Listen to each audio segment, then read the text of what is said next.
Up.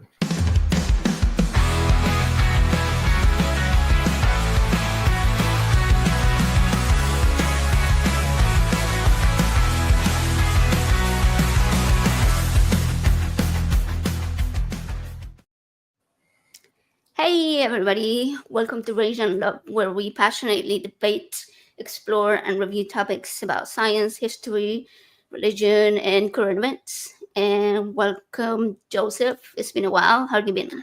Hey, it's been quite some time, but it's good to be back. Took a little hiatus, and well, you've been active on social media on many shows, but myself, I've been active with my other content channel that I do, and trying to get back into it Look at with him. Cognitive Echo. Yeah, Look at HTX him. News. If you're in the Houston area, yeah, HTX News. That's my other online content that I work with. But it's good to be Nice. back. So yeah, I'm looking forward to this show. I think we got a great guest, and we should have some good topics to go over. So I'm excited. Yeah, so let's see. Today we are going to dive into like the aftermath of Easter. And we're not talking about, the pastel eggs and the hollow hallelujahs, but the darker truths. Like, all of these very, very weird things that rarely make it into the Sunday sermons. So we're going to peel back the layers of ancient holidays to explore blood soaked rituals, right? Things like Blood-soaked rituals. Nice. Right. Because this is a religion that has long been used to sanctify control and suffering.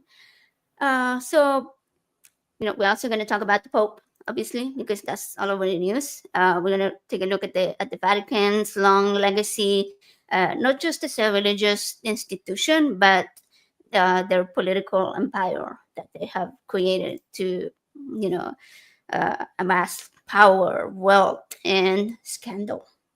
Lots of scandal. Lots of scandal. So, the cool thing about today is that we are going to have a guest joining us to, examine all these myths that shape our world and see if we can figure out a better way to be human than religion.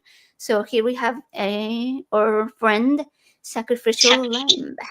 Hey, what's And up? Hello, hello. the two lambs, there's one behind your head, too, right? Uh, Oh, there he is. There he is. There's He the don't. He doesn't real fit behind my head, sacrificial but lamb. Cool, cool. So we hey, met in Love uh-huh. it. recently, like a month ago maybe, at Objectively Dance wedding, and we were all there, and we got drunk together. We had some fun, good times, dance, play games, and had really, really good conversations. And that's what led to this show today, because we were like, you know what? These conversations that we're having right here, we gotta have it so that people can listen to it because it was that good. What did you think about Joe, about our meeting and Oh yeah, it was conversation? great. I had a good time, and it was awesome running into Greg, Sacrificial Lamb, and him. It just the conversation was really good, and I'm really looking forward to continue some of that on today's show. Cool. And where can people find you? Because you're not really on YouTube a lot.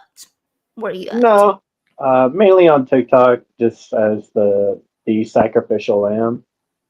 But that's basically all I've been doing. I haven't done much of content creating, but just on there and talking to people and trying to get on lives on someone else's live or whatnot. Uh, but but yeah, that's about it for what I do. Awesome. Well, you got to start somewhere. So I mean, everyone's gonna get to hear some of your Yeah. conversation today. So I mean, it's great. Yeah. Okay. I just put it on. Hopefully, I got it correctly. The sacrificial lamb. Gotcha. So people can go look at that on TikTok and catch you on there. And let's see. What is your story in religion? Like, were you born in religion, or like? Because I was an atheist growing up, and then I got into religion, and then I became an atheist again. I was So you like, weren't indoctrinated at child. right, right. So I kind of dipped my toes in it. I think it was because I came from Argentina and I was like really naive about religion. Like growing up, my mom was not like, oh, I'm an atheist. If she was just like a non-believer, she liked to learn about all religions, like myths and mythical stuff, and but mostly about science. So that was like our main focus was like science stuff. Um, so yeah, but I think when I came to the US, it was like a new thing, and I was curious about it, and that's how I got into it. But then once I got into it, and I was like, oh, never mind. But Let me get out of here. so tell me about you. Like, how did you grow up? How's your what's your history in religion? Well, I was raised Christian. I used to go to the Trinity Church of the Nazarene, and so uh, we would go basically every Sunday, like typical thing. Uh, but as I got older, like I was still a Christian, but I just didn't like the religion, like go to church. I guess that Christians could say that's typical teenage, young age thing to do is like find church boring or whatever. Uh, but as I was growing up as a kid and like teenage years in there, uh, I did feel like it was weird. I did question a few things while I was there, at least in the teen group. And I remember like my first question I asked the youth pastor was, "Why are we saying apple? Like, doesn't say apple." And he was like, "Yeah, it doesn't, but like, it's just easier to say or like easier to be well known as or something along those lines." And so it was just like one of these. I just it clicked in my head that it didn't mean anything as like atheist or anything. I just knew at that point that was starting to question things. Uh, but like I said, I didn't like that didn't deter me or anything. Uh, but as I got older and started like thinking about things and like atheist experience helped me out a lot watching videos from them, and it opened my eyes to all the things that uh, that I start questioning now or questioning people with as well. uh, the more things I ask, you know.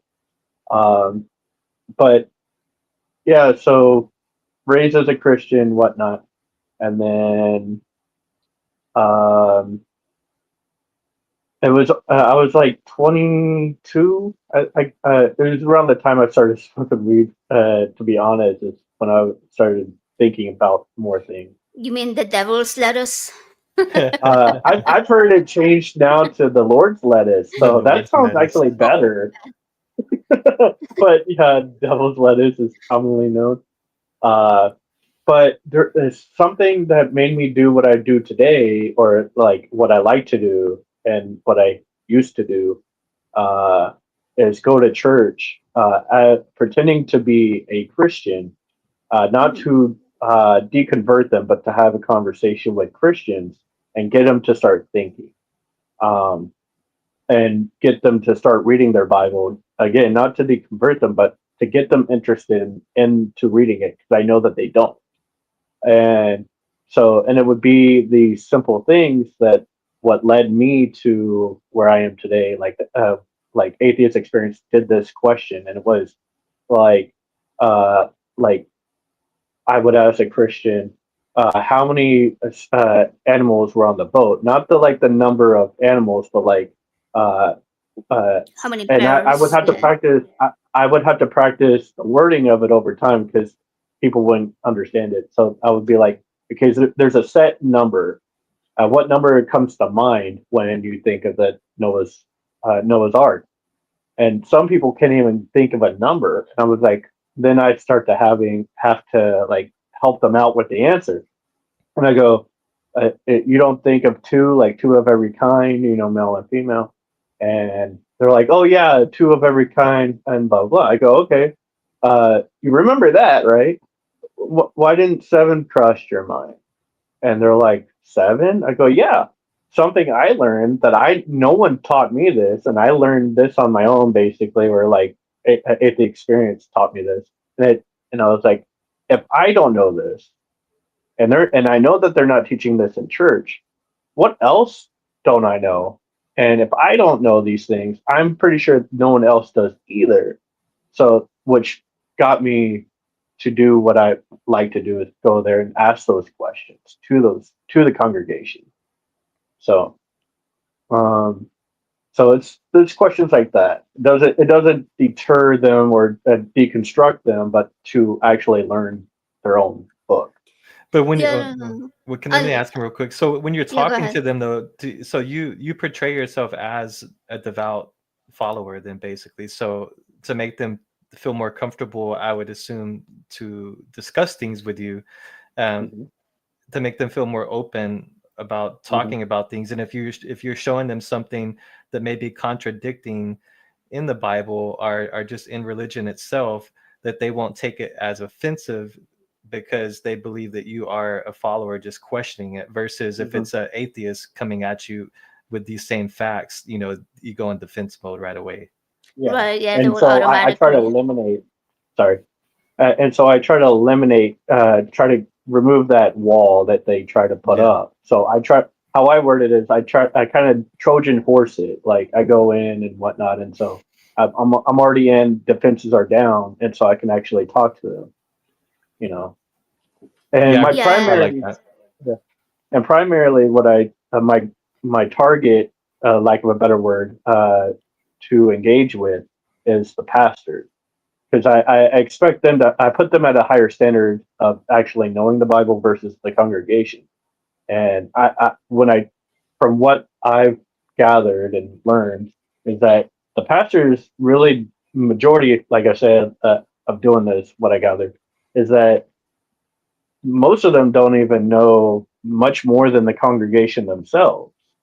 And so, and that blows my mind that I'm like, you don't know this? This is like elementary stuff, you know? And I don't like try to say it like that or whatever. I try to find better ways to say it, but it just blows my mind that they don't know the small things, simple things, you yeah, know? but that is how it operates. I've noticed that the majority of the, well, to be honest with you, every Christian that I've met so far, when I've asked them whether they've read the full Bible, especially the Old Testament, none of them have. None of them have, because they think that the New Testament is, the new covenant with the new agreement with Jesus, and that sort of throws away the Old Testament. And so they would completely refuse to read the Old Testament. And if you think about it, it's the foundation of the whole belief. There would be Yeah. no New Testament if there wasn't an Old Testament. Genesis, Exodus, all of those very foundational stories come from the Old Testament. So if you haven't read that, how can you say that you know your religion? It's, Hmm. mm. And even the Bible says this, that like there can't be a new without the old, So, Yeah, so it's a really really weird thing to hear from people.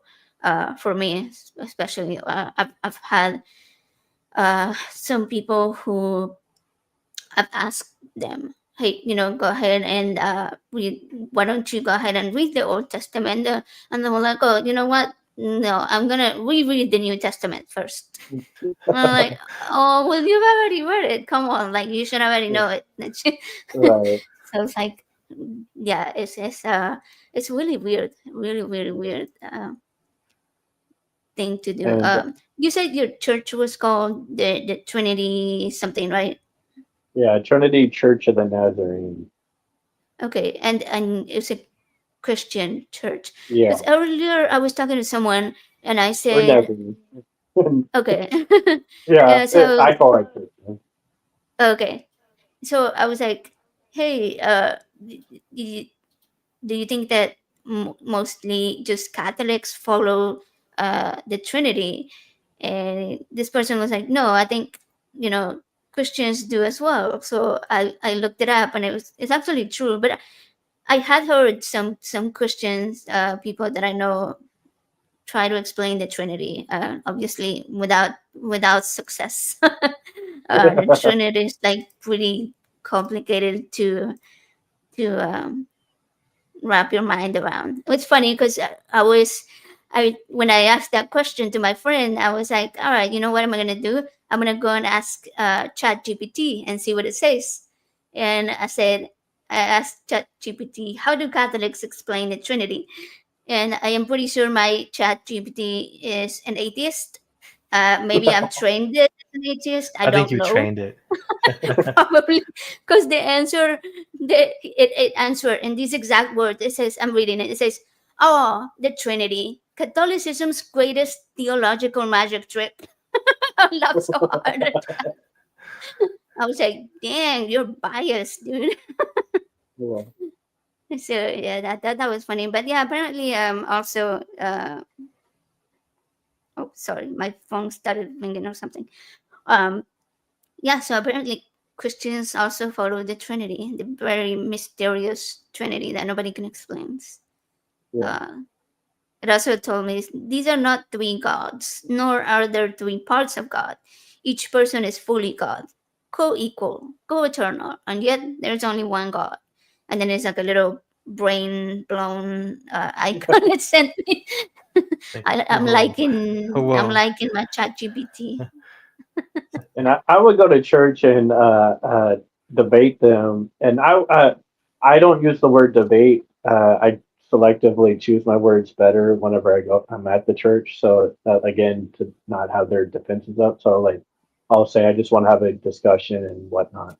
Uh, but I tell them my position that I believe that Jesus is not necessarily co-equal, and I have verses why he's slightly underneath the Father. You know, Jesus is not the Mhm. Father argument, whatnot, and uh, and even like Jesus says that he's less than the Father. You know, he himself says and whatnot.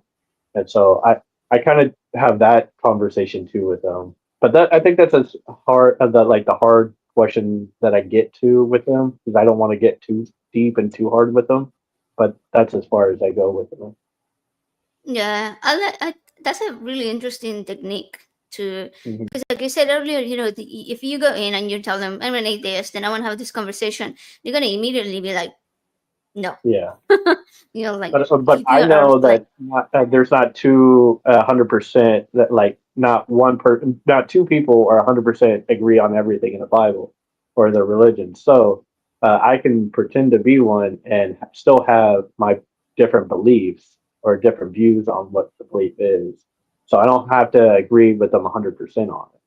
You and that's another very weird thing about the Bible. It's like know? every person that you ask a question, you can ask them the same question, and they can be all flavors of Christian. Like if you have five people who are all different flavors of Christianity or Catholicism, and you ask them a question about the exact same version, let's say King James, the most one of the most popular, and you ask them a question, and they will all give you a different answer, and I'll probably be like, well, it depends on your interpretation. Yeah, it's So how always about is interpretation, they say. like yeah, like so then how can you claim that it's an infallible word of God when Yeah, it it depends on your brain chemistry ability to interpret that specific yeah. passage. Well, I've heard people I, say I before about reading the Bible, saying that, oh, you're reading the Bible, but if you're reading it going into it with the mindset that you don't believe it, that you want to question it, that it's not really considered reading the Bible because you're not going to actually learn it properly because you're not going right. into it with an open mind.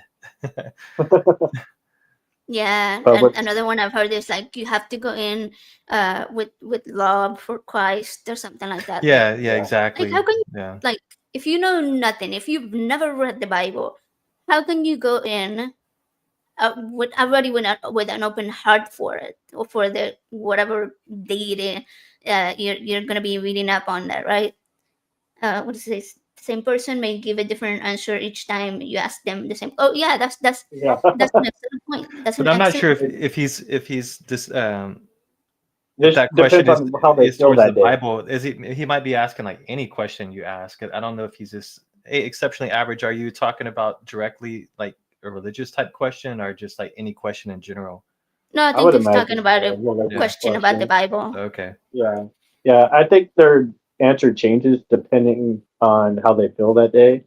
Yeah. Because you can ask them one day and then come back the next day and ask them the same question. You know, I think you can also do it like if you rephrase the question, but it means the same thing, they'll give you a different answer. So it all depends on how you phrase it too.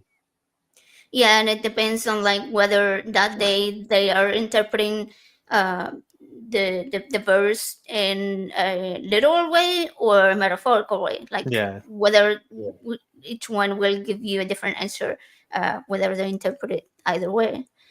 So, so I mean, how can we like claim that this is the one true religion, that is a moral guide that cannot be questioned, that is the infallible word of God? It's like all of these statements can easily be refuted by the way that someone answers the same question, like we said, the same question about this verse or that verse. It's like, no, you can't have it both ways. yeah, yeah. And when it So comes to the interpretation one, I've had discussions with some people, and they tell me there's depends on your interpretation, and I go, well, isn't that like if everyone has an interpretation and it's different, that means like there's not a correct interpretation. It's all on your interpretation. So there's not a correct one. You know, how do we get to the correct interpretation? You know, so like they usually claim that their own is the only one that yeah, is correct. So yeah, another one is like you will get a different answer whether you let the person know, like you said, when this made me think of when you say that you go to church and you tell people that you're a Christian. So you will get two different answers if you tell the same person that you're an atheist, or if you told that person that you're a Christian. There will uh-huh. like their interaction is going to be completely Hmm. different, Yeah. and their answers to your questions are going to be completely different too. Yep. And that's why I do that because I know how they work, and so I play off of that. So, Yeah. I'm wondering like how many people may have eventually begun to really really deeply question based on your exposure, that like what you exposed them to, because a yeah, lot of people won't even think to ask those questions yeah, because, like you said, their pastor will feed them those specific passages that they want them to hear that day, and yeah, they will take them however their pastor interpreted it, and they will interpret it that way. Like they're not yeah, gonna go and read the full page or even the full chapter and be like, "Oh, that was the context of it, and it's completely different than what my pastor just told me about." Yeah, Right? just yeah, pulling like a little excerpt out of it to make that sermon. Yeah. yeah, Yeah, like one example I can think of is like with everything going on currently with immigration, right? And um, there is, I'm trying to see if I can uh, find the verse uh, real quick.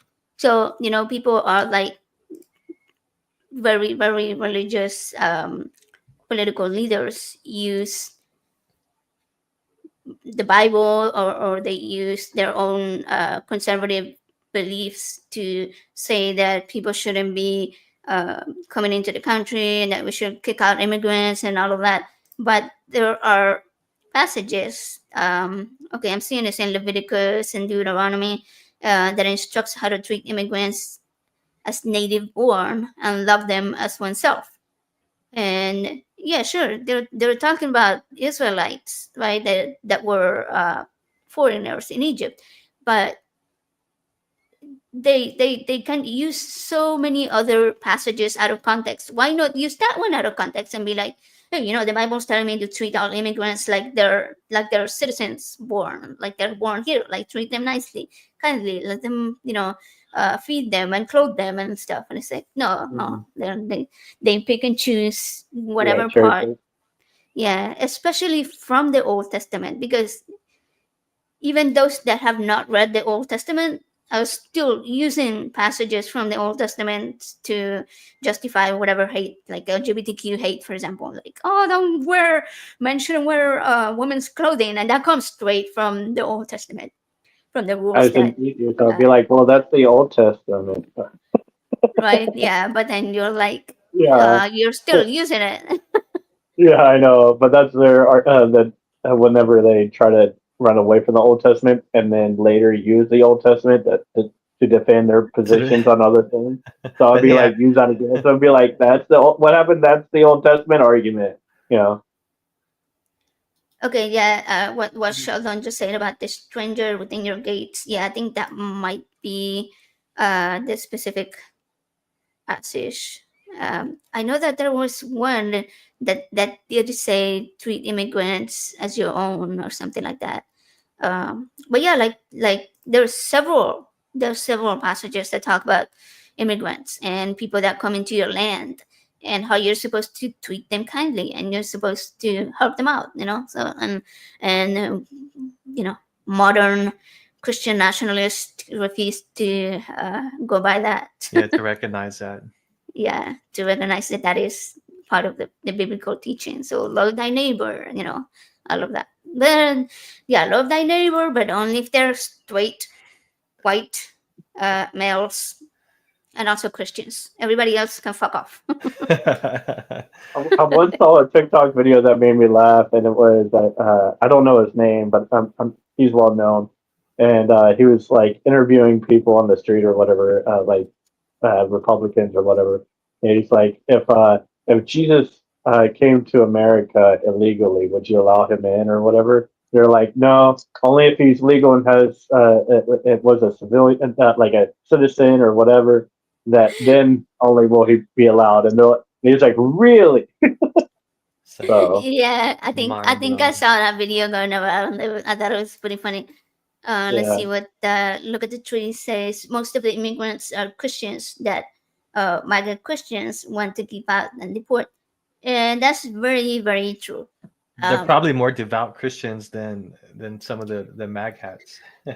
yeah, in Argentina, in a lot of Latin American countries, I know about Argentina obviously because that's where I'm from, but also in Mexico for sure. The majority of people are Catholics, and like they're really, really devout Catholics. Like, they'll go to mass and church every Sunday, and whatever it's called, the Wednesday mass and all of that. Like they'll still wear, like the women still wear their veil over their heads, and it's like they take it very, very seriously, much more seriously than most American Christian. Yeah, exceptionally average taste, but they're not the Vatican. Yeah, that's so true. Yeah, because they're not white, because their skin tone is not the same as the Christians over here.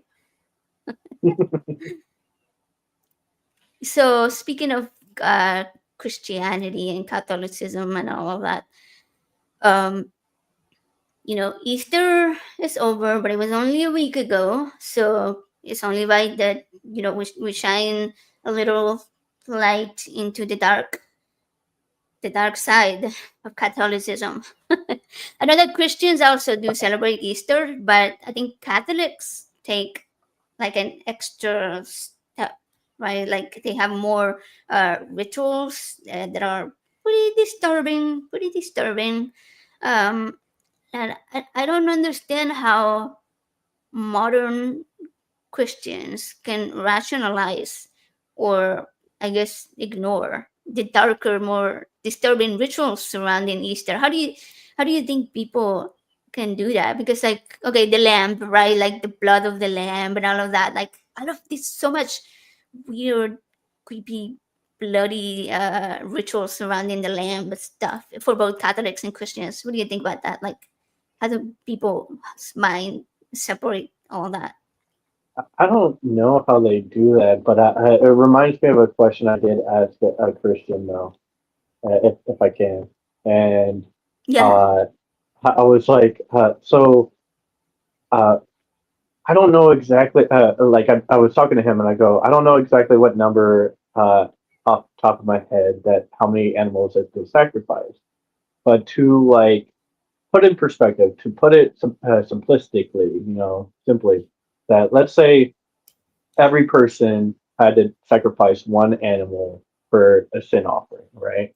Hmm. And we know there's about thousand. Let's say 1,000 people of the Israelites, and we know it's more than 1,000, but let's say it's 1,000, and each one has to sacrifice an animal. That's 1,000 animals, okay? And they have to like sacrifice them. Their blood everywhere, right? And it's like flowing of blood. Okay, now if we know that for 1,000 animals, and they have to do this, if not daily, if not yearly, whatever, Yeah. but we know that it's more than 1,000, and if we multiply that thought to like thousands or whatever, that's a lot of freaking animals. And if they have to do it for daily sacrifices, sin offerings, and other offerings and whatnot, that's a lot of blood.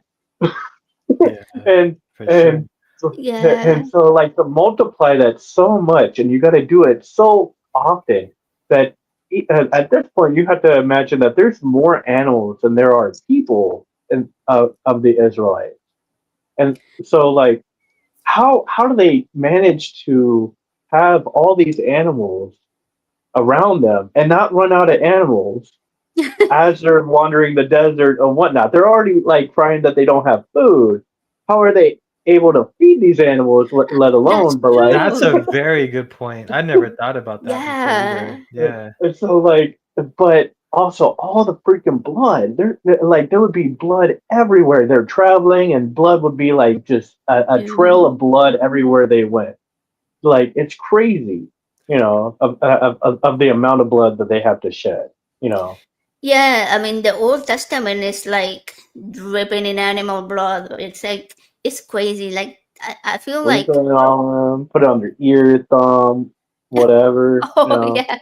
Yeah, it was like it was really like the animal sacrifice was really central to like uh their worship, to how they worship their god, and it's in so many different aspects, like atoning for sin, to show devotion, and to keep God from I don't know, smiting you or whatever. I Yeah, remember okay, there was a specific one. I think it was Abraham, and where God tells him to sacrifice. I know it was a heifer, one of them, and I'm pretty sure there were goats, and of course the birds, right, the pigeons, mhm. and but the pigeons had to be cut in half. You like had to You got to like cut rip them in off their half head. and lay them out, um Yeah, you got and to then fillet them a certain way, like each animal and their legs and whatnot. oh, It's oh a yeah, bloody they mess. had to wring their necks Twist the too, neck, right? Yeah, yeah, I'm twist pretty it. sure. Yeah, Yeah. yeah. And then like shed the blood and poured it like outside the tabernacle. There were like specific spots in front of the tabernacle where you had to like pour all this blood. It was like it's a blood bloodbath. murder. Like yeah, blood. Dude, it's a gruesome imagery. If you people just read this and like just read it and they don't think much of it, it just goes over their head. But if they actually think in depth and actually like if they put themselves there and imagining witnessing this rather than just reading it, they get a whole different image. You know, Yeah, I know even priests were instructed to, you know, slaughter the animal, sprinkle the yeah, blood, put it the behind high the priest. ear and the arms, whatever it was. And it was all kinds of things: bulls, goats, lambs, birds. Yeah, There was, I fools don't think there was everywhere. an animal that was safe from there. So I think it what had to was be the the point? clean. So Yeah, it when had to you be would clean animals. And oh, I'm sorry, no, no, no, go ahead. Go overlooked. ahead. No, no, no, go ahead. Yeah, it had to be like clean animals, and it had to be like male animals, and and whatnot. Like, oh, and of course without defect, so they also had animals Oh, that were defected. So they also had other animals that they couldn't sacrifice on top of that. yeah. But There go was ahead, Jen. also Oh, the burnt offerings, right? mhm. So, okay, here's a funny thing. Whenever I read those verses, at the end, okay, there will be like, instructions on how to butcher it and then shed the blood, where to put the blood, and all of that.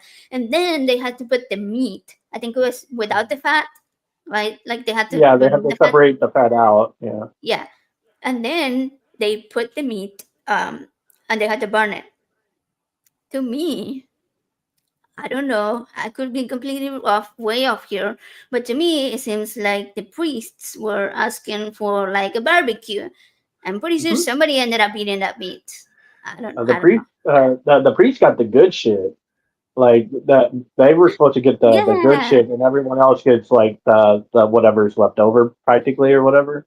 But yeah, they get the top tier, like best part of the meat. right. Because that's why they were asking for the animals to have no blemishes and no defects They or wanted anything the like that. perfect It meal. had to Yeah. be the good stuff. And so there's a They there's a said it was funny. for God to have to eat or whatever, but then it later tells you that they are the ones that are eating it. So Well, it see, makes that was me going to be think my that they were question. pretending to be God. What's I Yeah. was that? gonna I was gonna question, well, when I interrupted a minute ago. I was gonna ask. So I'm pretty, like, I'm not really familiar with, well, I know about the sacrifices and how all that was in the Bible, but so God was the one who was requesting these specific animals for them Yep. to sacrifice. So Hmm. Yeah, it so was it was like, for him then, basically, correct? Yeah. yeah, Okay. the wording was usually, and God told Moses to tell blah blah blah the priest, the sons, whoever. So in the writing itself, it claims that God will tell Moses, Moses will tell whoever, Mm. his congregation, his priests, etc. Um, He was the okay, middleman. here's the funny thing that I was gonna say earlier. Whenever they will offer the burnt offerings, the grilled meat, at the end of every one of those chapters, it goes a pleasing aroma to the Lord. I listened to Herman Meadow, the friendly atheist, reading those verses, and every time he says it with like a really funny accent, like way of saying it. It makes you just laugh so hard, and you're thinking, yeah, God could smell that meat, right? Yeah. I mean, uh, uh, they say that it was like he could smell the meat and whatnot, and some people say it's personification and whatnot. He also has ears and has a mouth and has hands, so people go that direction of you know it's personification of that. Yeah, But he I never mean, actually eats it. He yeah, can't. He's spirit. So true, right? So what's he gonna do with that smell? I don't know. I don't know. Um, I mean, he can't be hungry. Like I mean, like he could, but I mean, like, why would he make himself hungry? You know. That's true. That's true. He Yeah. wanted to eat some flesh. So it's kind of weird that he asks for animal sacrifices if he can't eat it, or Yeah. or if he can eat it, then why doesn't he? Why can't he do it himself? You know. Yeah. So yes, so it's all very very questionable, and like the Old Testament is just completely, I don't know, unnecessary bloodbath. It's like brutal, It superstitious, is. crazy It is. stuff. That's why everybody wants to pretend it's not there, basically. Yeah, Yeah. yeah. Because as soon as you read the Old Testament, you are gonna be horrified, horrified. Like the excuses for slavery, the excuses for not just animal sacrifice but human sacrifice. Like when Abraham is guided to give up his son, right? And he does, and then God's like, "Oh no, no, never mind. I didn't really mean it." Like, okay, just you can take off your kid off the fire now. Take him off. I didn't mean it Yeah, that. yeah, and the comparison to that, whenever they say, "Well, he didn't end up sacrificing it because God or the angel interjected or whatever," and then the comparison to that is like when Jephthah actually actually did sacrifice his daughter. You know what? It doesn't say he like. I'm not too sure if it was a burnt sacrifice, but like an offering nonetheless. I would have to like um, read it, but not too sure if it was a burnt offering. yeah, I think it was. He asks God Mhm. to help him win a war or something like that, right? And he's like, if you do this for me and you deliver all these people to me and let me win the war, then when I get back home, I will sacrifice whatever comes out of my door first to you. And who comes out the door first when he comes back? His daughter. And he's like, here you go. Have my And kid. Born her out. she was all for it too. She was like, just let me have like a weekend or like a whole week with my friends to say bye to them, and then and then I'll And then come I'm back, ready. and then I'm ready, and then she was ready, and so was he, and then they did it. That's It's wild. wild, Yeah, wild stories. And yeah, I mean, it has got to be why people cannot read the Old Testament with a straight face and be like, right. this is good. This is good And stuff and the that I'm going to follow. and the thing is, God knew the whole time it was gonna be his daughter. If he won the war, didn't He warn knew it them. from Didn't go, before. hey, if you win this war and you make this deal with me, you know your daughter is gonna be the one that you're making this deal about, right? None of that happened. As far as the Yeah. information or the Bible says. Biblical Biblical values. values. True that. Yes, it's the mind blower. But yeah, I mean, like blood sacrifices, whether animal or human, are central themes in Christian theology. I don't understand. Another one that comes to mind is how during those times, and even in modern times, people look at women who practice witchcraft. Well, more men do practice witchcraft now as well, right? But back then it was mostly women, and then they would call them witches and burn them at the stake. And then they cannot bring themselves to call their own rituals evil or a part of a cult. It's a blood cult if you think about it. And it's like, in my mind, I cannot quite understand how people make put that wall in the middle where they're like, on this side is the witches bad, and this side is the blood sacrifices of animals and people, and and and and it's all good. It's all for the Lord. It's for See the Lord, so it's okay. so Yeah. I've been wanting this movie to happen where like all the things that these people are doing in a movie look like satanic or whatnot, but at the very end they reveal that it's Christian or the Judaism or whatever out of it, and then it just flips Oh, on their head. That's no, what I I want. haven't. Okay. That would be Yeah, a great movie. that would Yeah. be. I want it. I want that movie to happen so that like it shows like what how they envision it, and then like reveal it to themselves, reflect back on what they think of Man, all these sacrifices are holy, and then you realize how unholy it really is. you gave me like a really good idea for a future show. Okay. So like, have AI or even look up videos of different Christian and Catholic rituals, even recreation of old ones, and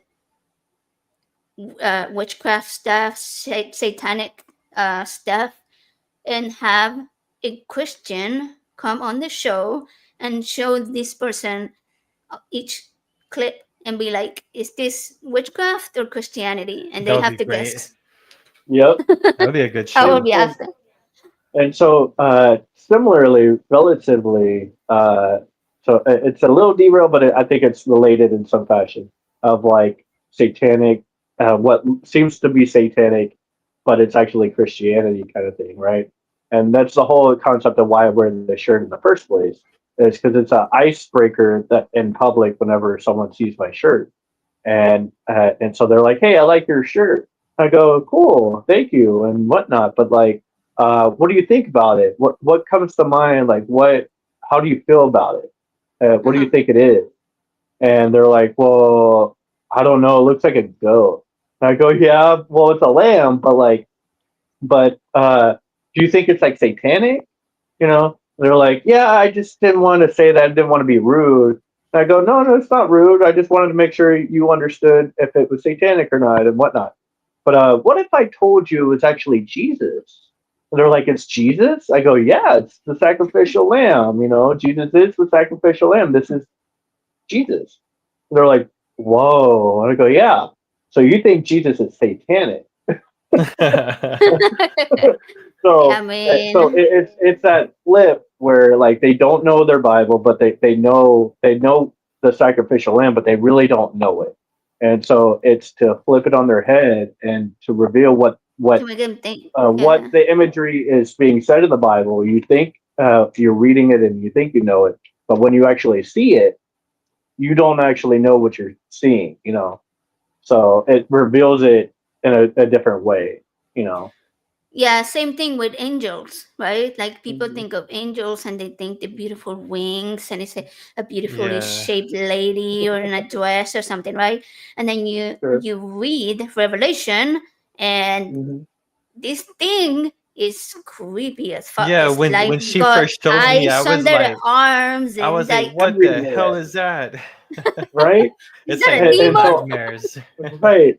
And I'm fascinated with all this stuff, especially in Revelations where that shows. I think also like Daniel and Ezekiel and such. But like those when I read it, that's what I envision, and I'm like, that's not what people actually think of angels, and they don't. If they actually saw it outside the Bible, outside reading it, and just see an image, they would react differently. But only when it's in their Bible that they don't think too much. So I'm kind of pushing in such a way like pushing that line outside the Bible to reveal the actual image that they're seeing out Yeah. from it. Remove the Bible and let's talk about the image that's in your Bible. Yeah, yeah, that's a really good strategy. I like that. Mhm. Yeah, you need an angel shirt now, like a real Yeah, biblical need to angel make shirt. different ones. Yeah. Speaking of shirts and Bible stuff, I also have a shirt that says Ezekiel 23:20 on it. And I have a story about this. Okay. And so I know that most Christians don't know this verse, and what they think they see is just a Bible verse. And when they see a Bible verse, they think it's holy. My I know inspirational. this, huh? Yeah, inspirational. And so I know what they think, but so I'm using it against them to know that they don't know what it actually says or what it means. And so I Is wear that this shirt out, huh? is that the one with the horses? Yes, Did yes. I- And so, You told me we're that one before. yeah, and so me and my wife are walking in the street, and these preachers, corner preachers with a megaphone, are preaching or whatever. They read my shirt. They go, "God bless Ezekiel 23:20." I go, "You have no idea what you just said. God bless you too." Oh So yeah, you should have they asked don't him to know. if you could read it on the megaphone. Right. But I would have if I wasn't busy at the time. We were seeing David Smalley, right? So and we were about to head in, and I was like, man. And when I saw them, I was like, oh, those are my friends. I can't hang out with my friends right now. I'm busy, but I would have loved to talk to them. But Yeah, yeah, that would so have I been wear shirts like awesome. this all the time, just icebreakers. There, Christopher says, "True fighter lifestyle by sacrificial lamb." Love that. That's awesome. Yeah. And I do these works because I know a lot of people don't have the tolerance or patience or to do all these things. They're like, I can't handle all the nonsense, and I'm like, But for me, I like doing it. I love engaging in this, and it doesn't bother me as much as other people do. So if it doesn't bother me and I enjoy it, why not do the work that most people don't like doing? So. Yeah. So speaking of nonsense, Mhm. there seems to be especially in Catholic countries, like I said, Argentina, South America, places like that, where they have a tradition, especially around Easter, where people will be crucified. Right? It's not like the nail in the hands crucifixion, but rather like they get tied up to a cross or things like that. So I was gonna show a video that I found that I was watching earlier. Let me see if I can. So they do this Uh, as a celebration during Easter. yeah, Okay, during Easter. Like a interesting. reenactment or what? Okay, I found it. I'm Yeah, about it's to kind find of out like as a well. reenactment. I'm not Yeah. gonna put this down because I don't want it to get copyright mess. But let's just watch it, and Yeah. the visual is enough. The visual is enough. Wonder if it So gets good reception. that's like a pretty tall It looks like a telephone pole. cross. Right, Yeah, right. like a Jesus tower. I guess this one's not tied up though, I was gonna say his hands loose. Hold because he on. just like, yeah. So they got him up there, Oh and Oh, shit! And he fell. Uh oh, they uh, better pray for him. it's like, He needs well, God prayers. didn't save man. him that day either. Hopefully he's risen back up. I read the You other would think they day, would have had like a safety like right, rope just to in catch case, him. Yeah, I mean, he's gotta it have would be broken a something. leg or Just like something. swinging on there. Yeah, that was I pretty saw somebody bad. say the other day that that is it really a miracle if God couldn't die? I mean, if Jesus couldn't really die, I mean, so was it really a miracle if he came back to life? Like he really tricked Well, everybody because like he really can't die, right? I mean, according Yeah. to the Bible. Am I wrong on Well, that he or was no? 100% man too, so. Okay. Christopher said, "Why did they make it so tall? Ego, showmanship." Showmanship. Yeah, because I Ego. There was mean, we don't really know how tall Jesus's cross was, well, right? It's not there was a specified. comedian. There was a comedian. I can't think of his name quick enough right now, but he was saying that Jesus, the average height back in that day was like 5 foot, right? And so if Jesus was about 5 foot, that would mean like his cross was about like 6 feet. Probably, yeah, I'm thinking so. Because I mean, he's supposedly the one that had to carry it, right? Well, As two different contradictory stories. He was supposed to carry it, and then someone else, like his disciple or Peter, whoever, just carried it for him. So I don't know. yeah, another one of those contradictions. I'm wrong on the name, most likely, but someone, Oh, someone he it's knew. cool. Yeah. So there was another video that carrying the cross reminded me of. I don't have it right now.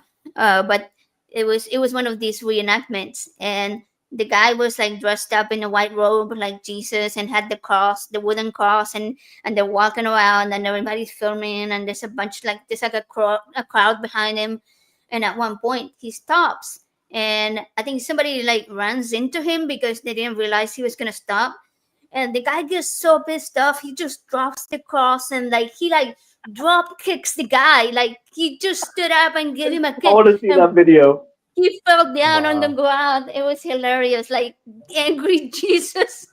Well, we see. Well, the Bible does talk about Jesus getting angry and flipping tables, so that's no surprise. Oh But yeah, it was he hilarious. put to the fig But tree, right?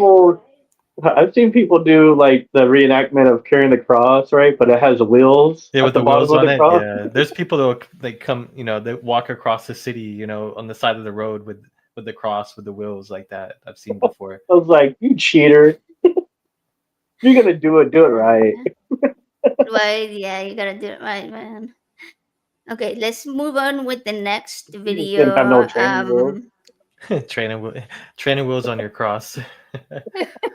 Okay, so this is the video that I was gonna show you, that I was talking about before we started the show, that I told you I was gonna show you live, And because they have it's it just black this time, not white. Hood. Yeah, this video is creepy. Oh, So I thought it was AI. I had to ask her if it was AI, but she said no. what is this? Silent Hill? What the hell? so Where's this that big is, sword of his? I Man. know it's missing, maybe on the back, I don't know. But okay, so they were the black ones here, but there's also green, and yes, there are some that are white. In I didn't find one because I was kind of um I didn't have a lot of time to research The more upside down videos. cross with a is that a chicken on there? What is that? A rooster? Ups, I On don't. this one Oh, here, yeah, it's like an upside down cross with it. It looks like a rooster, but I I might can't be tell. wrong. It's too it small for me. does. Yes, how to say what But it why do they is. have to be that shape and so tall? Like, why? Why it is so crazy, man? But it's so these things are called. I had to look it up because I was like, no, like Joe. The first time I saw it, I was like, nah, that's gonna be AI. That's what I So I said. I looked was it like, up, "What's and AI?" it wasn't. And so I looked it up and to see if it was a real thing, and it is a real thing. And these things are called capirotes. Maybe I'm saying it wrong, but they're also called pointed hats, which is a more basic name, and it's worn by people that are repenting their sins and seeking forgiveness from God. And there are part, like I said, of more uh, strict Catholics, like in Spain, Italy, and Hispanic countries like in Argentina and Mexico, stuff like that. Um, and they're part of Christian brotherhoods. So yeah, KKK will probably qualify as a Christian brotherhood, and that might be why they use the white ones, and it's very Yeah. similar shape. I'm sure that's where the inspiration came from. But they wore them during Holy Week. Again, the whole Easter type of celebration, or during periods of mourning, which since both were combined this year because Easter and then the Pope 420. died on Easter Passing. Monday, it's like probably like 2 weeks of bloodbaths and pointy hats. It's like I'm pretty sure that this week was spent with lots of religious people wearing these KKK looking hats. It's You would think culturally people would stop doing that, like be self aware, be like, let's not do this anymore of that pointy hat. Well, Find a like different solution. well, like AJ was. We were talking yesterday when she showed me the video. It's like it looks like a freaking cult. I mean, it looks like something that a cult mass would be like wearing, during like a cult All the ceremony. Hollywood satanic, hoods, that's how they It looks show it on in satanic. Yeah, Hollywood. it looks Yeah. like. I mean, if you showed me that video and told me and someone said it was like satanic, like a satanic I ritual, would believe I would it. believe it. Yeah, Yeah. it's like I would not think that But has but that's anything to the do with. thing. That's kind of like the people call it trickery or like whatever. But like that's what I would do. Be like, watch this like satanic video, and they'll be like, dude, that's satanic. And I'll be like, what if I told you it's actually like Christian? Yeah, yeah. It would be what? Like no way, no way. yeah, they would probably have to go and look it up and be very Yeah, but it disappointed to gives find them to out that it's part look. of their, yeah.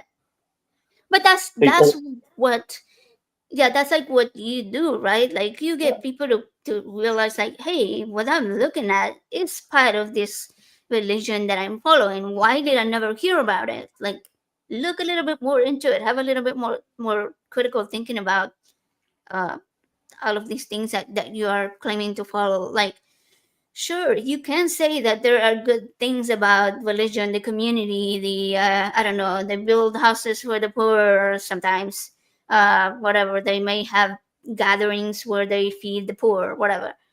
It doesn't deny the real harm that it also causes. Like you could argue that uh German. I'm not sure if you're allowed to say NAZY.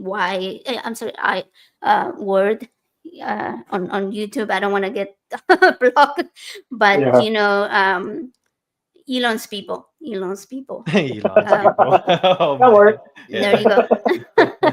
Like one could argue that the books written about that may have some good sentences in them, and where they talk about the goodness of this or that, but it doesn't deny the horrible things in the rest of the book. And when you read the Bible, and you look at all of these little flower wrenched uh, verses, and then you look at the full text, and you're like, oh, never mind, that verse did not mean what I thought it meant when you read the whole thing. And but people refuse to read the whole thing. So Yeah, that's it's really unfortunate. yeah. um the next creepy Easter, it's not specific to Easter, the Eucharist, right? The Catholic uh claim that the bread is the body of Christ and the wine is the blood of Christ. So during the Holy Week, or during masses and stuff, they will put these things, which are also called the host, the pieces of bread, um, and then the priest has to go over it and say, "This is my body, this is my blood," and then suddenly it is sacred and it becomes the real body and blood of Christ. And you I will like Sam find, Harris's take on that. yeah, like you will find Catholics that will fight you tooth and nail to claim that this is real, that this bread turned into the flesh of blood of Jesus, and that this wine turned into his blood, and that isn't that cannibalism after they eat it? Right, Yeah, right. It's like you're eating but flesh. you ever heard Sam Harris's take on this on communion? No, I haven't. No. Me either. He said something about like a priest, they say some magic words over the bread and blood, and it magically turns into Jesus, literal body of and blood of Jesus. But if I just say some magic words over my pancakes, it doesn't turn into Elvis. The Elvis pancakes, love that. That's true, right? Like it doesn't matter who you are. Like priests are human, right? So are they suddenly claiming that priests, just because they say a certain sentence, have magical powers to turn bread into flesh and wine into blood? Like, it's a to me it's a lack of understanding of science, because you have to know that there is no way that you can turn uh I don't know, like this little toy into whatever you want to turn it into, just because you suddenly say something over it, and it's like, I'm not gonna eat it now. uh so Abracadabra. yeah, it's like, It's all in the interpretation. Yeah, Do you yeah, want to I've believe heard it's it's all flesh? hyperbolic. oh. So, So Christopher said The it's an sacred body. illusionist trick that gets people to treat wafers and wine like sacred bodily fluids. Oh, so that's So I have a little story. When I was living with my parents at the time, and they forced me to go back to church with them. And I told them not to do this because it makes my atheism worse. Like I just end up having more questions at the end of the sermon and whatnot.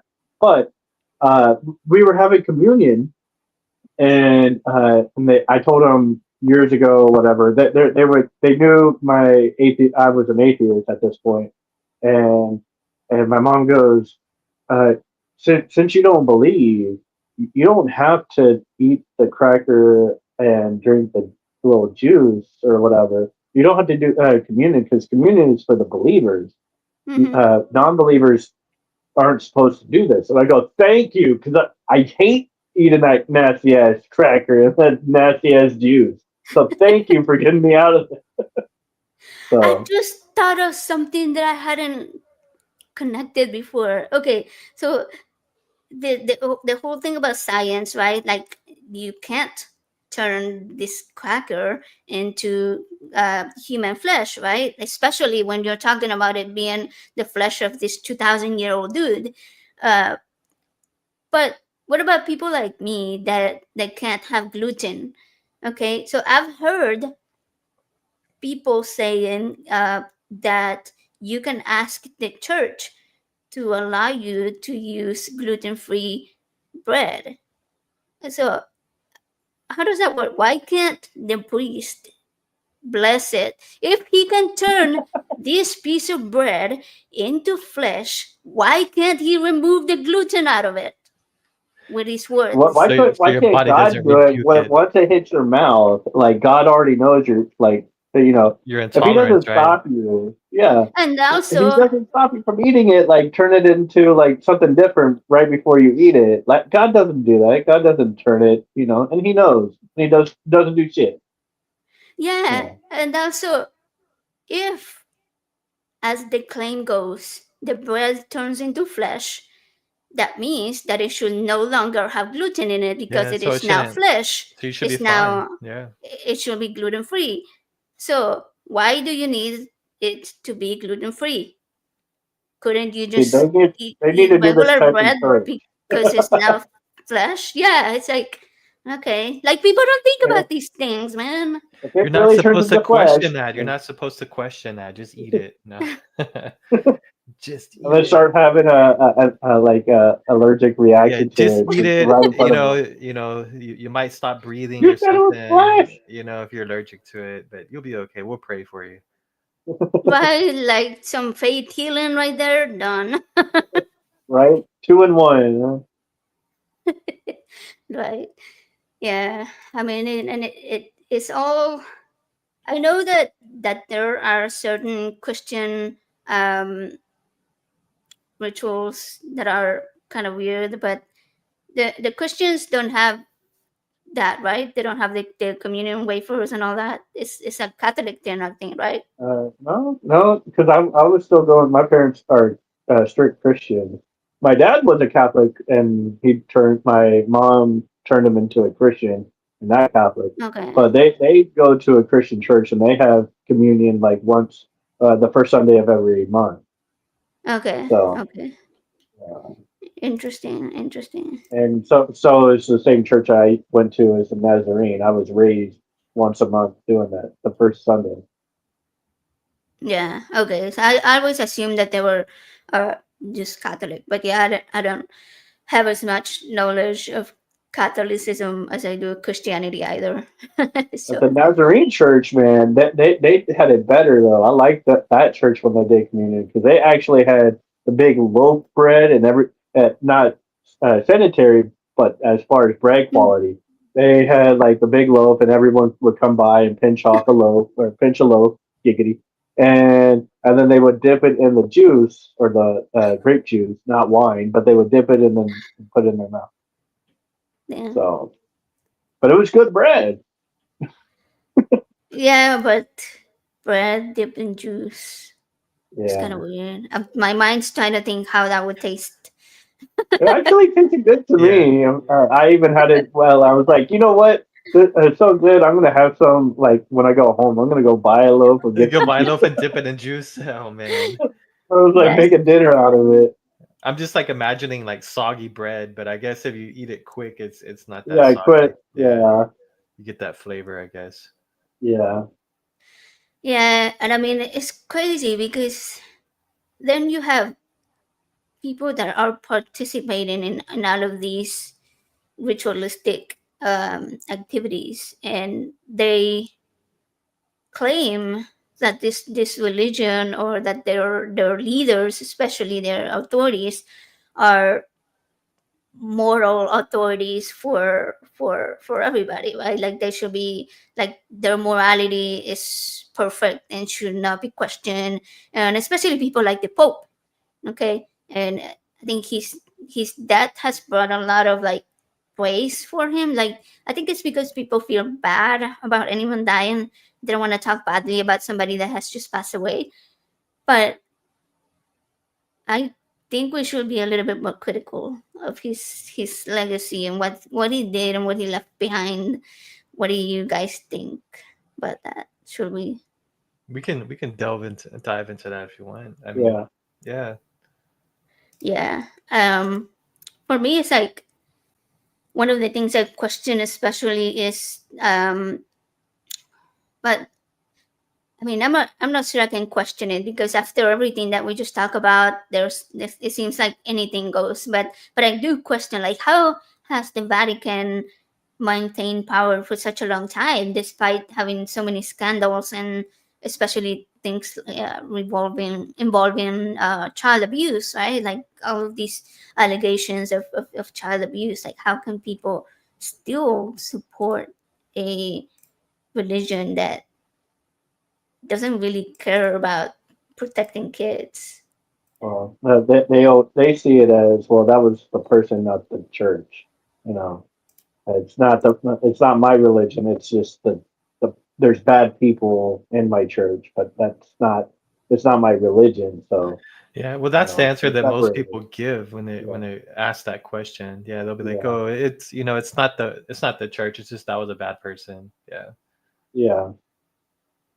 Which Yeah, I'm not condoning it, but I kind of understand, like when people put it like, which I don't agree with this argument, but it's the rotten apple, or the poisonous snake in a barrel, they're all ruined or whatever. Which I don't like that argument, but that's how they see it, you know. but the thing Or is, though, with they try not to poison the whole barrel with one poisonous snake, you know.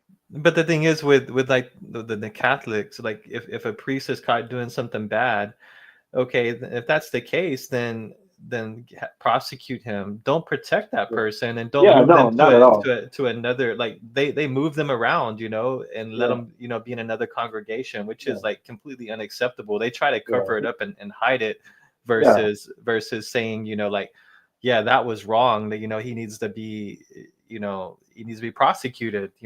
Other than that, Like anybody they try to else, protect them. Yeah. he's not yeah. holier than thou than anybody else. He's a normal person. But I saw a Yep. comment from someone saying, "Oh, well, but Mormons and Jehovah's Witnesses also have a lot of accusations of sexual abuse of children." I'm like, all right. So what does that have to do with the sexual abuse that the Catholics are Yeah. accused of, right? Like, just are you saying that just because they did it, it's okay for them to do it too? And it's like, Yeah, it's like a justification, trying to right, I justify think at based on that that. end, I would say, well, prosecute them too, but like it doesn't justify the Yeah, Catholics, but get the other people as well. yeah, yeah, The other right, yeah. religions, those other people, get them too. yeah, Yeah, it's kind of like saying, oh, hey, that dude just murdered someone. Why can't I? Like, no, it doesn't work that way.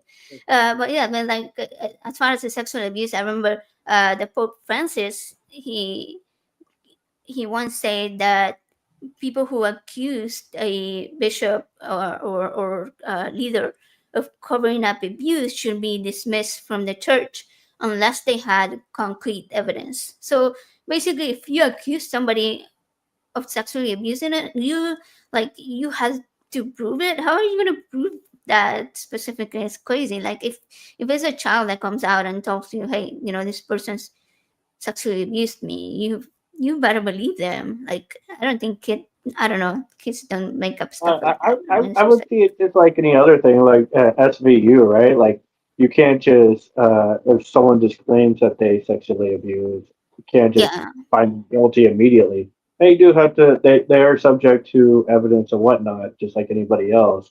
yeah, I wouldn't say you shouldn't not believe them or whatever. Like you should yeah, definitely look into believe it. them to an extent, but like don't believe that they're always telling the truth. You know, because there Yeah, are some people that lie and get innocent people into jail doing so.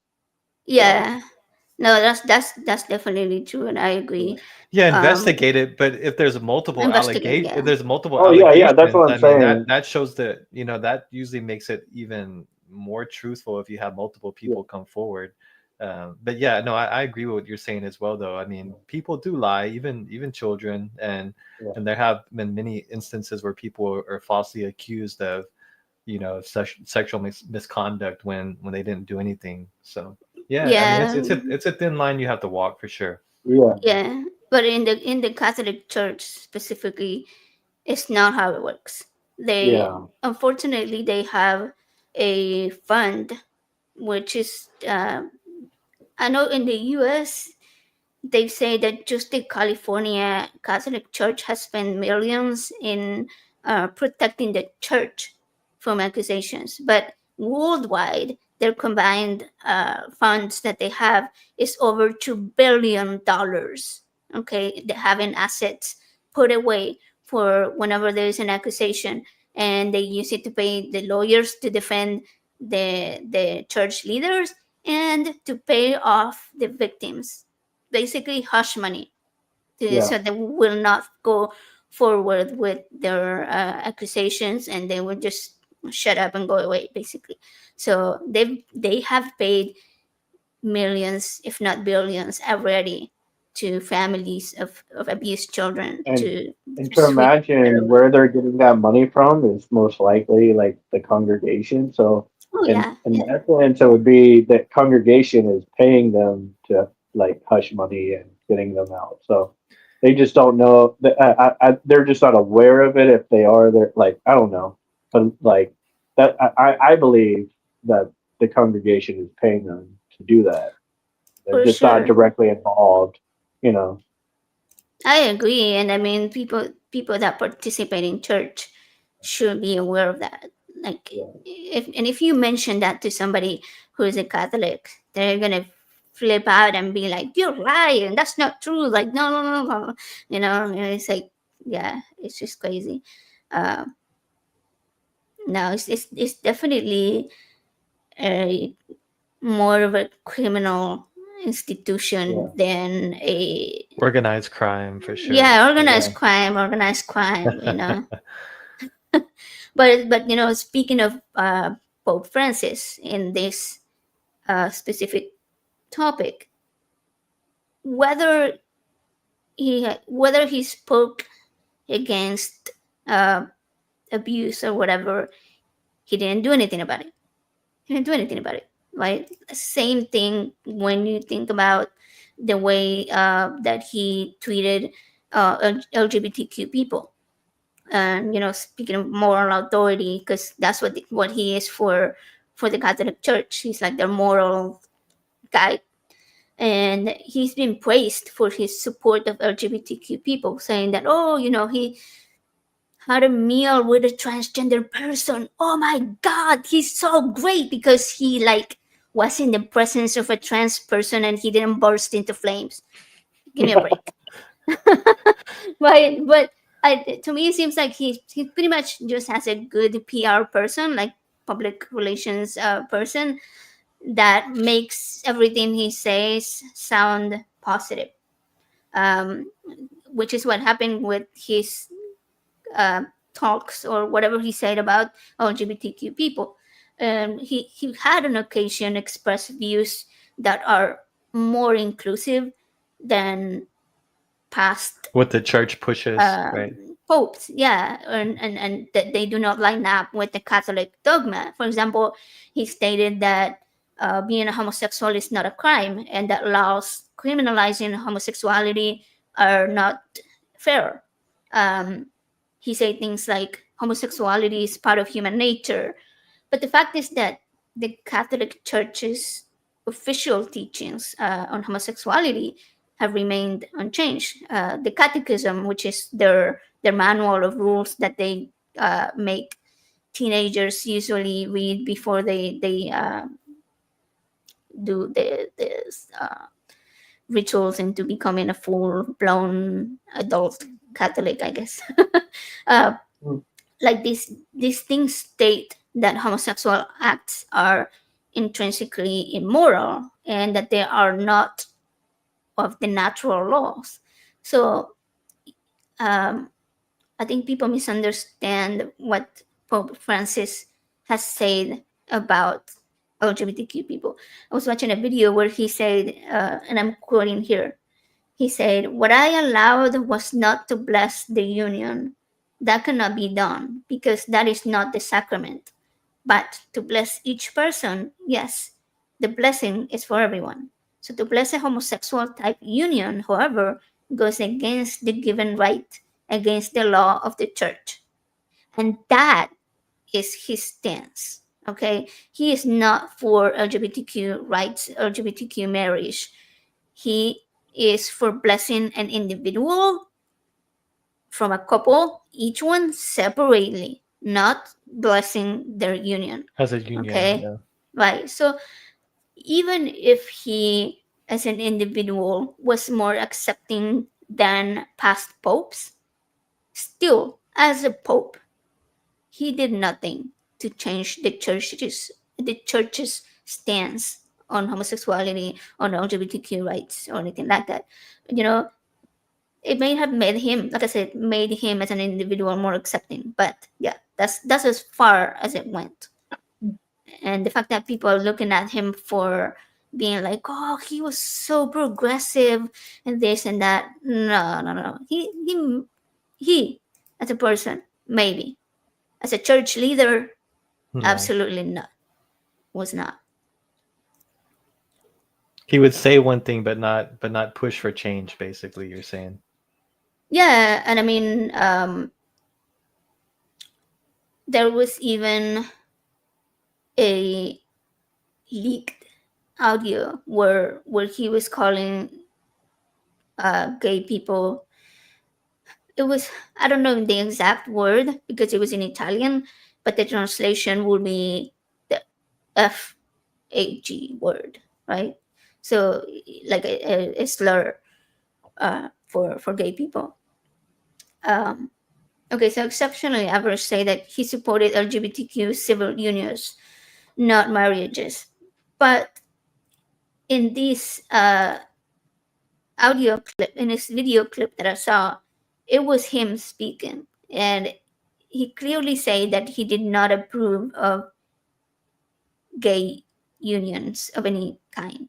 So whether that was illegal or civil marriages, I'm not really sure. But his wording specifically say that he did not approve of gay people coming together. That he was just gonna allow the blessing of the individual person, not the LGBTQ couple. So I don't know. One can interpret it however they want, just like we can interpret the Bible however we want. So, right. On the true meaning, yes.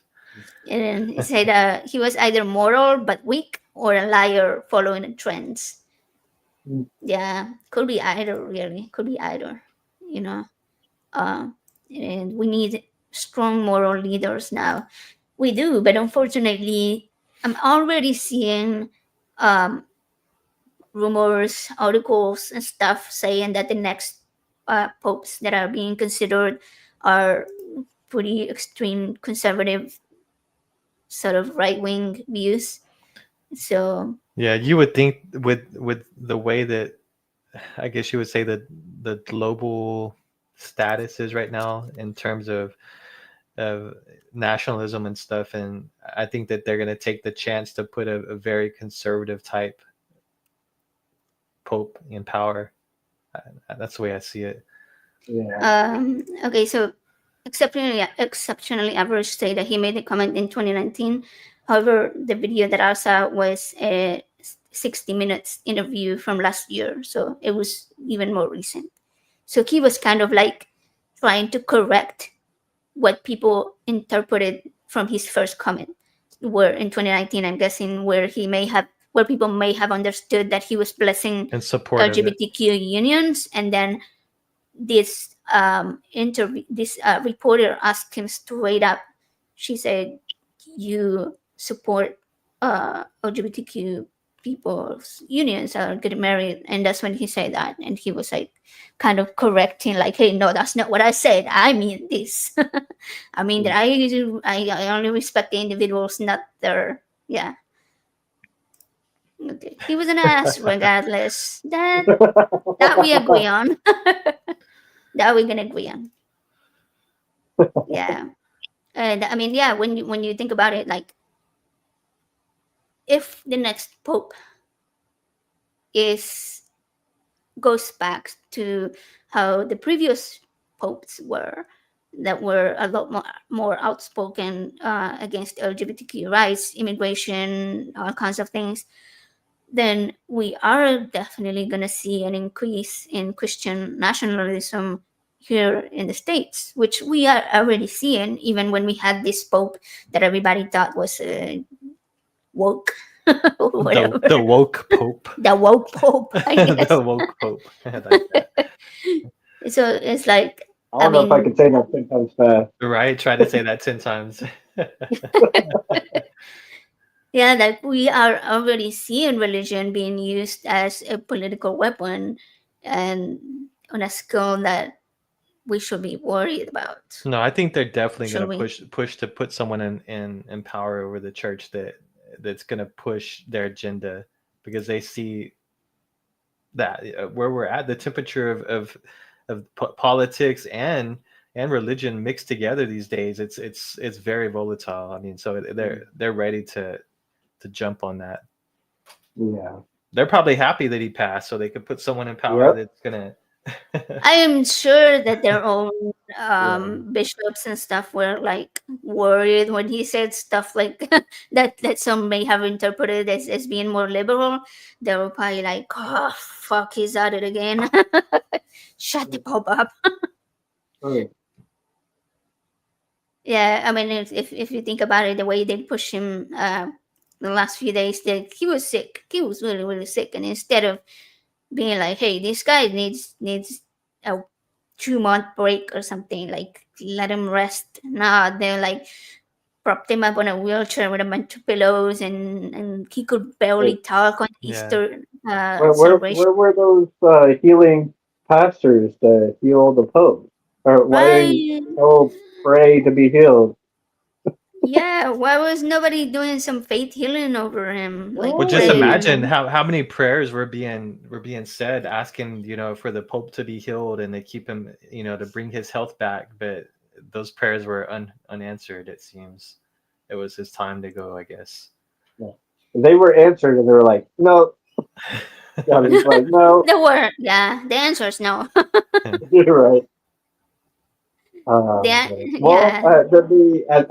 they do say the claim that I've heard. I've never looked into the research, but like they do say that prayer actually makes it worse to heal people. It actually does. It does the opposite of healing.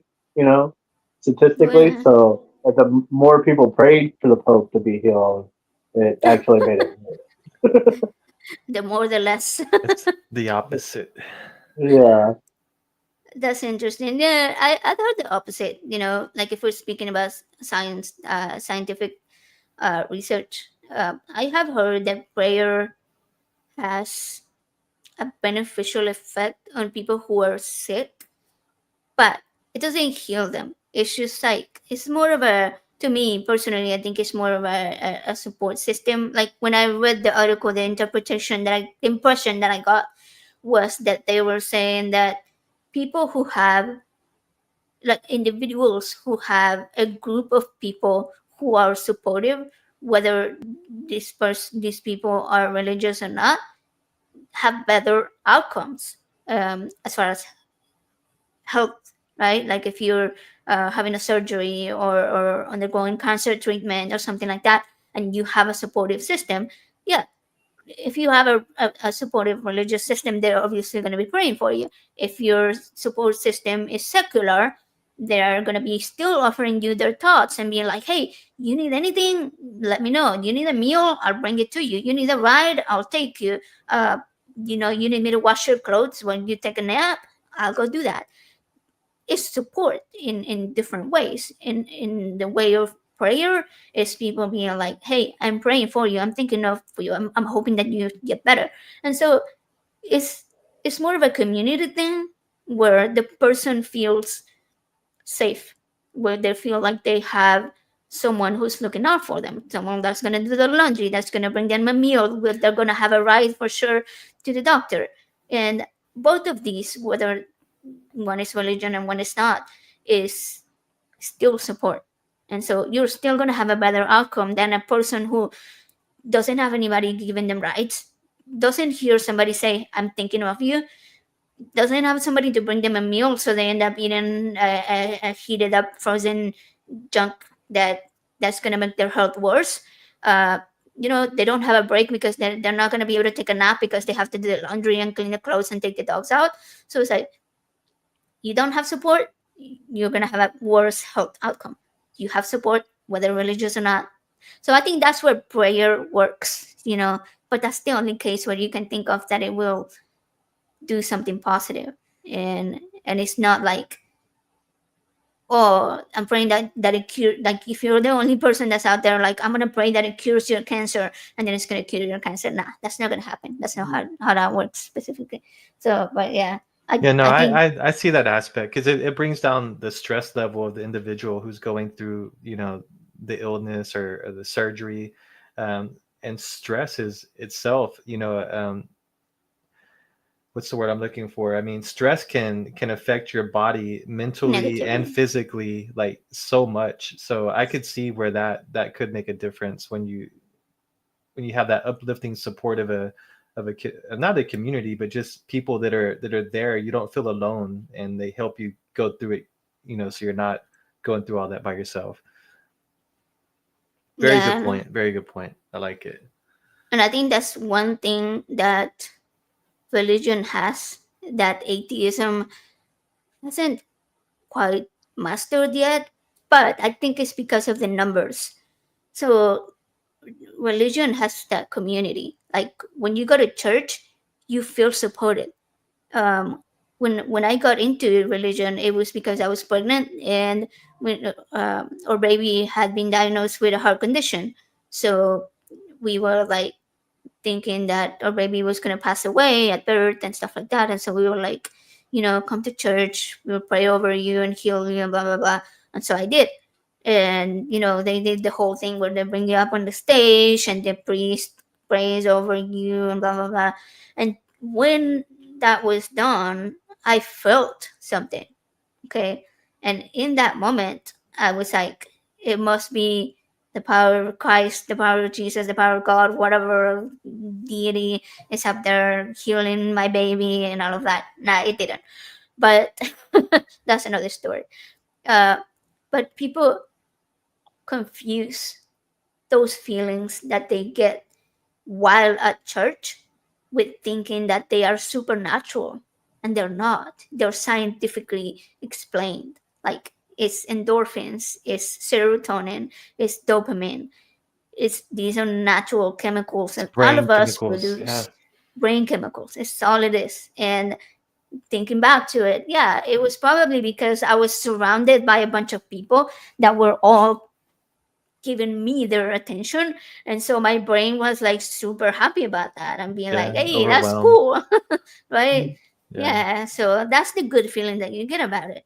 And so when one leaves religion and you no longer have that big group of people giving you attention and giving you the support, you find yourself alone, and you're like the only atheist in the family, the only atheist that and until you find that community, you're not gonna find that feeling again, that specific feeling, right? Like you can get it from your partner, from your kid, or whatever, but it's like you don't get it from like that massive support of several people at once, thinking like, hey, all of these people got my back. Yeah, so that's one thing that religion has that secular spaces still are struggling with. But there is, for example, the atheist community of Austin, right? But then I've seen all of these conferences happening like over the last few years that I've been involved with the ACA, but they're all over the country and like in places where you can't really travel to, like they're so far away that you can't make it to, and you see your people and they're all out there and you're like wishing that you were there. Uh, so so to it's hard to think like how do we make how do we make that happen within our community. Like here in Houston, for example, we do have the Houston Oasis, which is it's kind of like a small church setting. It's like a big room where they put chairs and then they'll have a speaker. It's Play usually like, music. Yeah. yeah, Seth Andrews was there last year. We that's when we met him. Um, Oh, hey, What's there up, he SR? is. I was just about to talk about you, man. Were your ears Hey, itching? SR. Were your ears itching? Tell him Because I I said was, the fuck off. I know, SR. because I was going towards that, right? I was talking about how um, religious religion has community and secular spaces don't, and I was just about to bring up secularizing US. Rising. And I promise you watch this video and you'll see that I was just talking about it. Okay, so yeah, that's why I'm so excited about uh, movements like this, like where is one organization that's trying where they're starting, right, in their location in Tennessee, but they are like trying to expand. They're trying to expand to other spaces, to other states, to other southern states. Maybe eventually they'll make it to the whole United States. And that's why it's called US, because the end goal is to be all over the US. And that would be amazing. So that's why I've recently actually started volunteering with them, with their, to help grow their social media. Um, oh, Caitlin said, okay, I'll tell you to fuck off. And that's because the other day I told SR that it was past his bedtime and he told me to fuck off. So there you go. Fuck off, SR. But but yeah, Anyways. in Arlington, in Texas, we have a social group like meetup Mhm. called Metroplex Atheist. So that's where we normally would go on Wednesday. So there is a Ah, community here. So, but yeah, there there are atheist groups that are trying to build communities. yeah. It's slow and it's hard, but we're trying. So, uh, and I found it. Most people find it too when they're new. Found it like most people from the meetup. Yeah, Metroplex Atheist.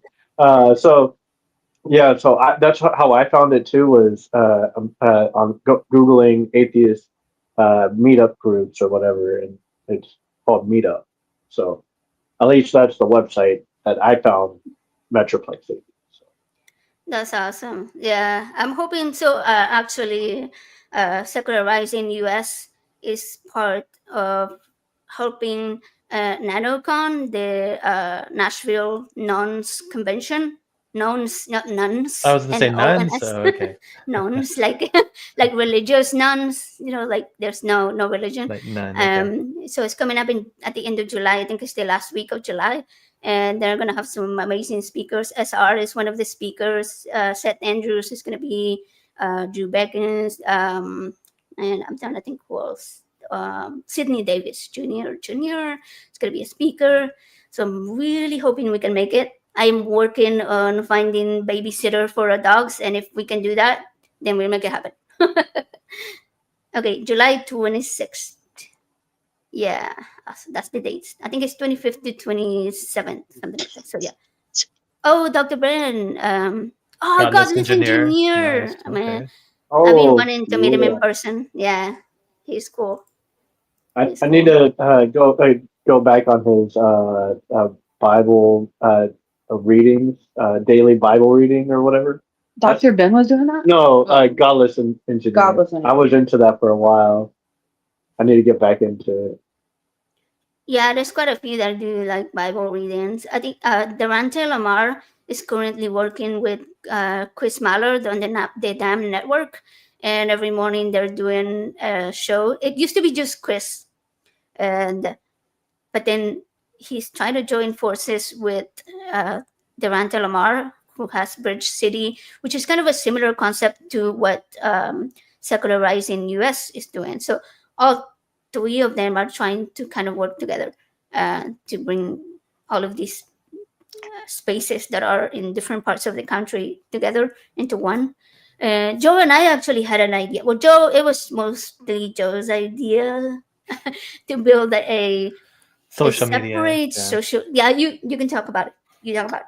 Well, yeah, just to build a social media platform for, all these communities to be able to be combined, and a place online for, for that community to be able to post stuff and connect and be online together, to be able to post events locally. Um, I don't think there's anything like that for the secular community. So I mean, hopefully we can get something in the works. I have a Yeah, lot on my plate, but I think I can have some time to put aside to try to build that and grow it. so SR came up with a name, and I'm gonna put it on the screen to make sure that I am saying it correctly. It's called Serious Connection. All right. So I'm working on the logo for that. Kind of trying to figure out how to kind of like something with arrows rising up or something like that, because this the whole theme of both Durante's and SR's um, groups of community is to rise, like to rise Yeah, I above, like that. I to do like rise that name. the secular community. Nice. So yeah, I'm working on like ideas, brainstorming logos ideas. So if anybody has any, send them my way. So yeah, in the meantime, we're just trying to like grow the outreach as far as social media, because that's where all of this comes from. Okay, so we everybody is in different places of the country. Let's just talk about the U.S. right now, right? Like everybody's like, I don't know. You have I think Durante is on the East Coast, and then you have the secular rising U.S. is like in the middle, Tennessee. We have the ACA down south, and all of this come together online. So social media is like a key aspect It of how really you is. grow Yeah, these social things. media gives us the Yeah. ability to bring all that together. I believe that 100%. Yeah, as I was saying, like, like these Christian mingles and all these other religious groups and platforms, like you have, yeah, you have like all these Christian dating sites and stuff like that. And it's like, you don't see secular dating sites. Okay, Well, this I isn't meon, going on to be the a dating site, but well, Tinder on the stuff. you got to platform find that that. I want to make though, you can have, groups where you could set up, dating Yeah. groups, so if Yeah. someone wanted to make a group on the platform, to hook Yeah, up, like, I mean, that's completely fine. yeah, for different interests. Like you can have some for cooking, some for Yeah, gardening, some for yeah. dating, some, yeah, like, and that's what we were talking about a minute ago, like where you have um, religious groups, whether Christian or Jewish or Muslims, and they have all of these groups that bring together people outside of the church. They have, after church hours, after business, whatever you call it. Um, yeah, like they have gardening and they have potlucks and they have Bible readings and they have dating. So we need to make the same for secular people. I So was gonna yeah. say church after hours. That sounds kind of devious. Right. And Yeah, Late night church. Nah. I'm MA, not gonna MA, question. You're not MA's supposed to doing question it, something. guys. MA's doing bingo. Not this Saturday, right? It's next Saturday. So, Oh, that's fun. but yeah, yeah. So we're trying. We used to do like pre-play, like every Friday or so. We don't do it anymore, but that's what we used to do is go to pre-play and like play arcades or whatever, and just do something other than just eat at a restaurant. And so, but Yeah, now we're trying to think of like do bingo or something just to change it up a little bit. I like So. that. Yeah, I brought up something like that to the ACA. We had a meeting recently and we were talking about different things that they could do for fundraising. And then I was like, well, you've got to do more than just fundraising. You have to do things where your community, even people who are not religious, are seeing you do for the community. Do blood drives, do book drives, do donation drives to, I don't know, for science kits, and then drop them off at a local school. That's something we did with March for Science. When I used to run March for Science, we will do these type of drives where people will donate to Amazon, and we will receive the items. Then we will go to a central location and have people come over and kids could take a kid home or stuff like that. uh, so I mean that's something that people can see, hey, like, you don't need church, you don't need religion to be out there doing good Yeah. things for your community. Go clean the side of the road or something, like whatever it is that's not related to religion, like do something for the community, and these people are going to keep coming back. Yeah, and I told SR when we were talking in person or whatever, and I was like, yeah, there are things that the church are doing right. Like, let's take the good things and take the things that they're doing right and do those things. You know, Hmm. it's bringing in people and whatnot.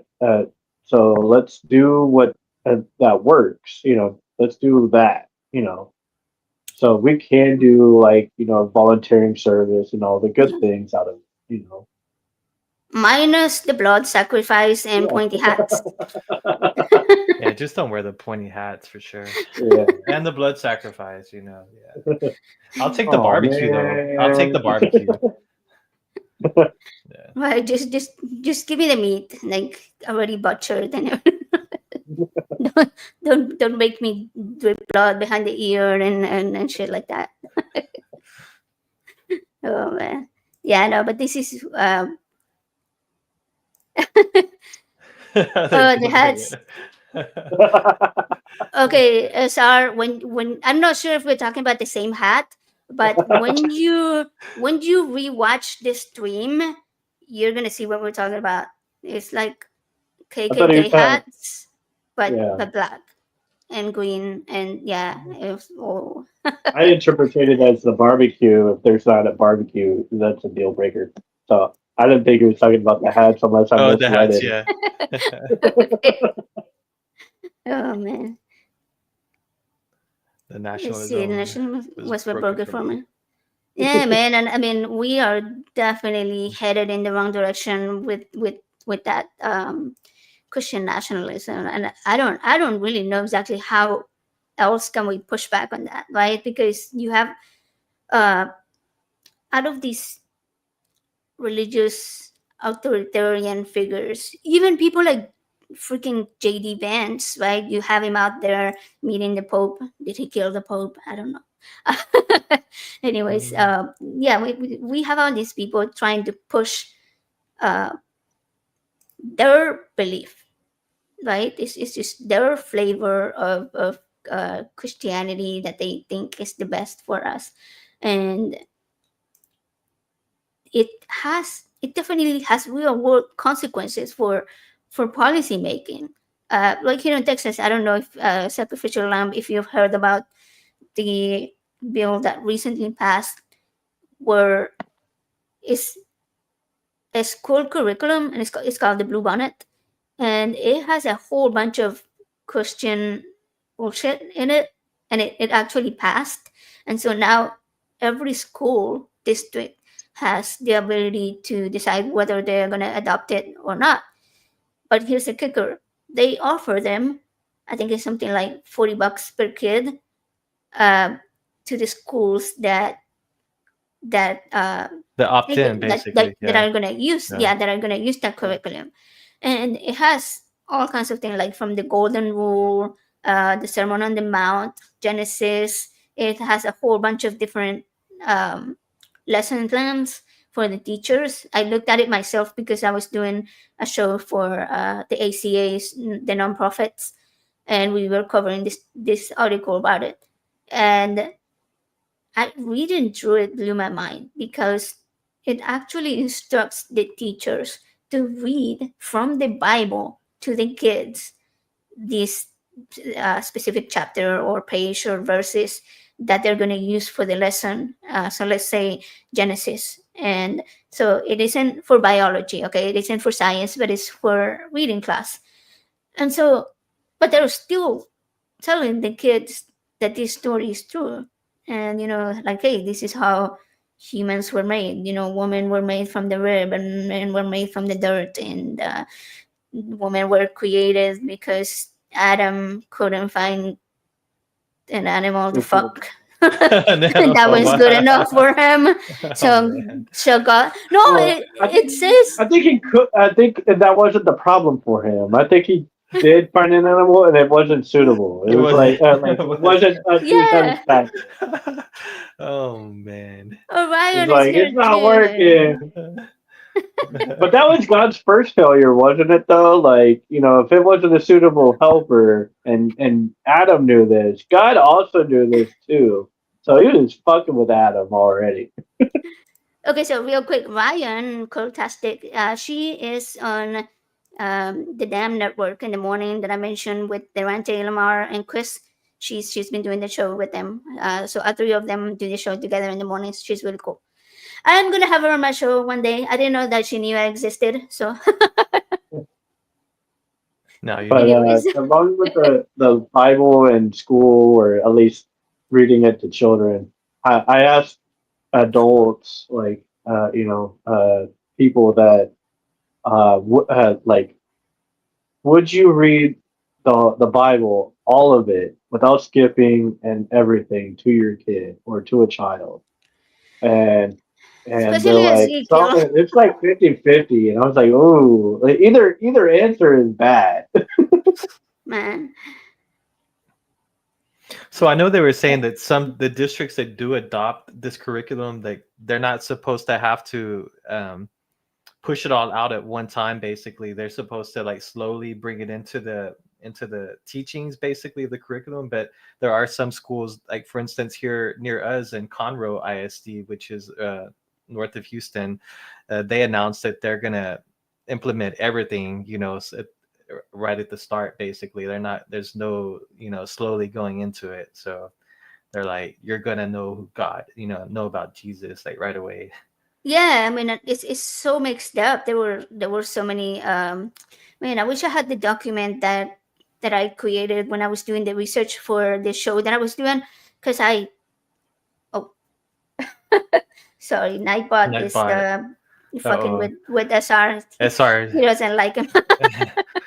Nightbot hasn't said anything to anybody all the whole show. SR, I don't know, causing problems.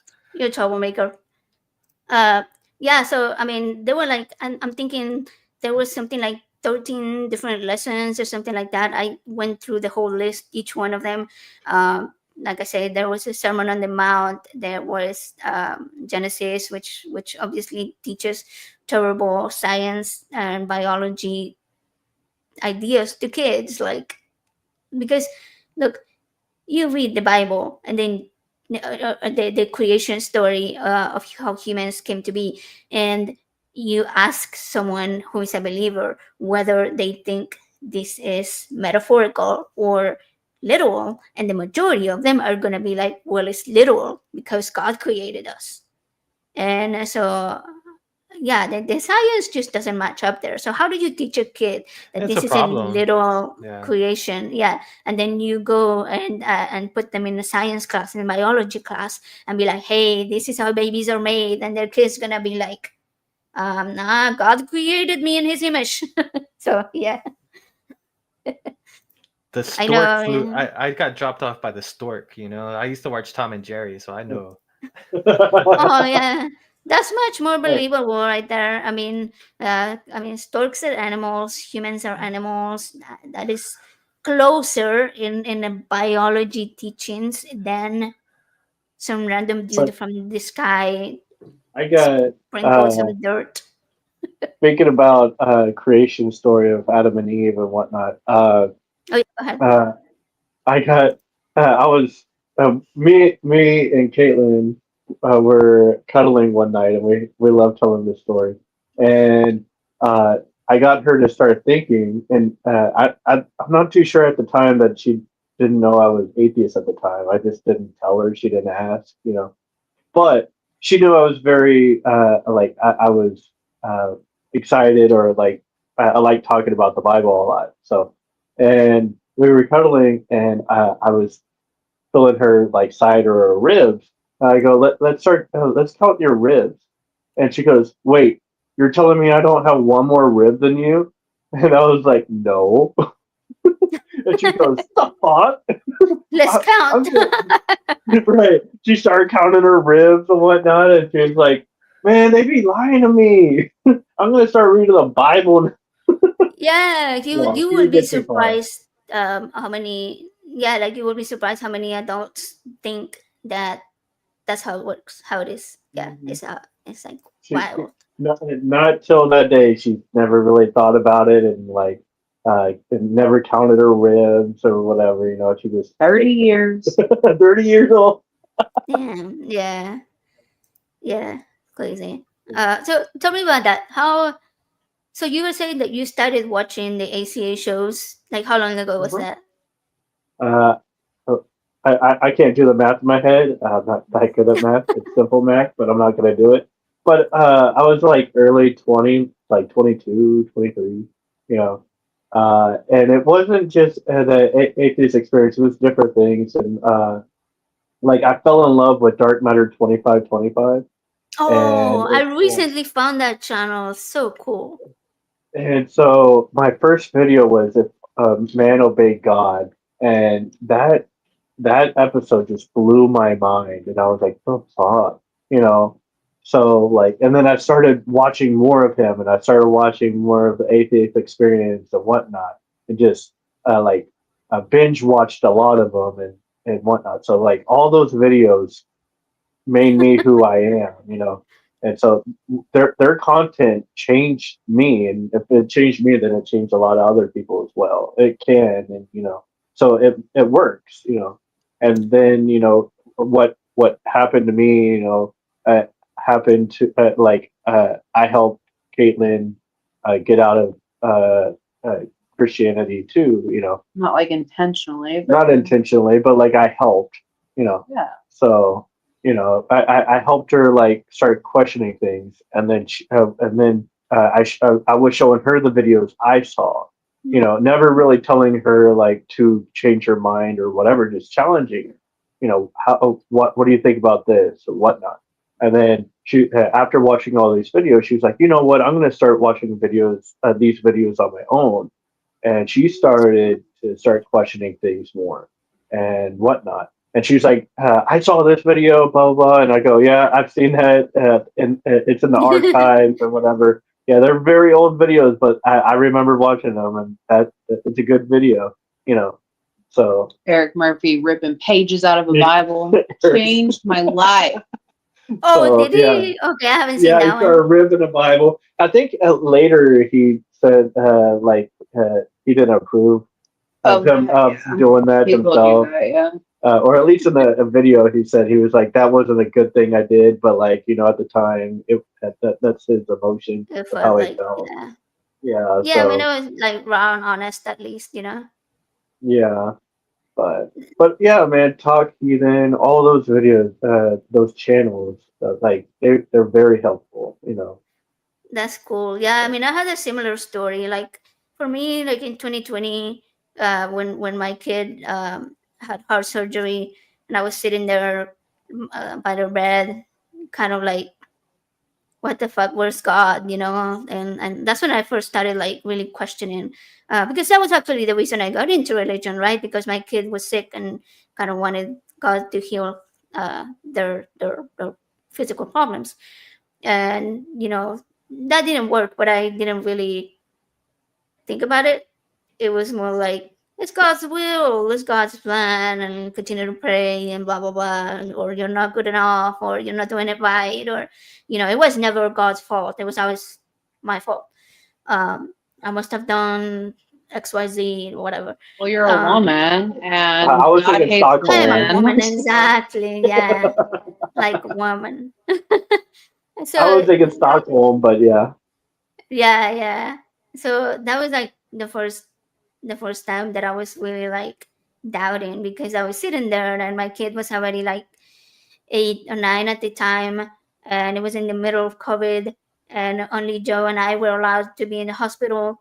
Um, and we spent so much time there. You know, sometimes Joe would be sleeping, and it was the middle of the night, and I would be awake and just like holding my kid's hand. He couldn't talk because he was in so much pain. We were like, I remember one night And this was like probably like the worst night ever. Um,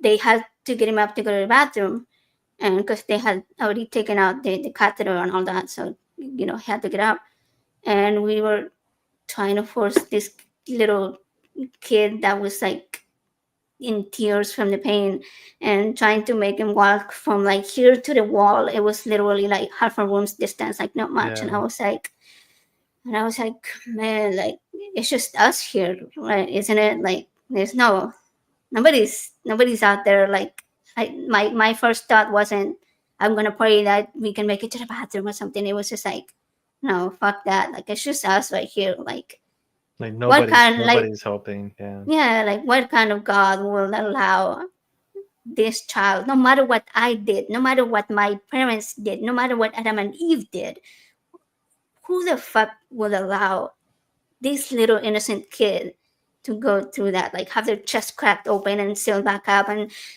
tubes draining blood from their chest. And it was like, to me, it was like mind blowing. Like people are praying. Like, no, like prayer didn't work. Prayer would have prevented this, not letting go through this suffering and then pray that they recover from that suffering and don't turn out fucked up, traumatized humans, right? And they did turn out traumatized. They're traumatized by medical stuff. Okay, there's no question about it. Uh, but that was like my first big what is this Awakening religion bullshit? question. Yeah. And so from then on, it was more like silent. Like I never really said it out loud. But then like in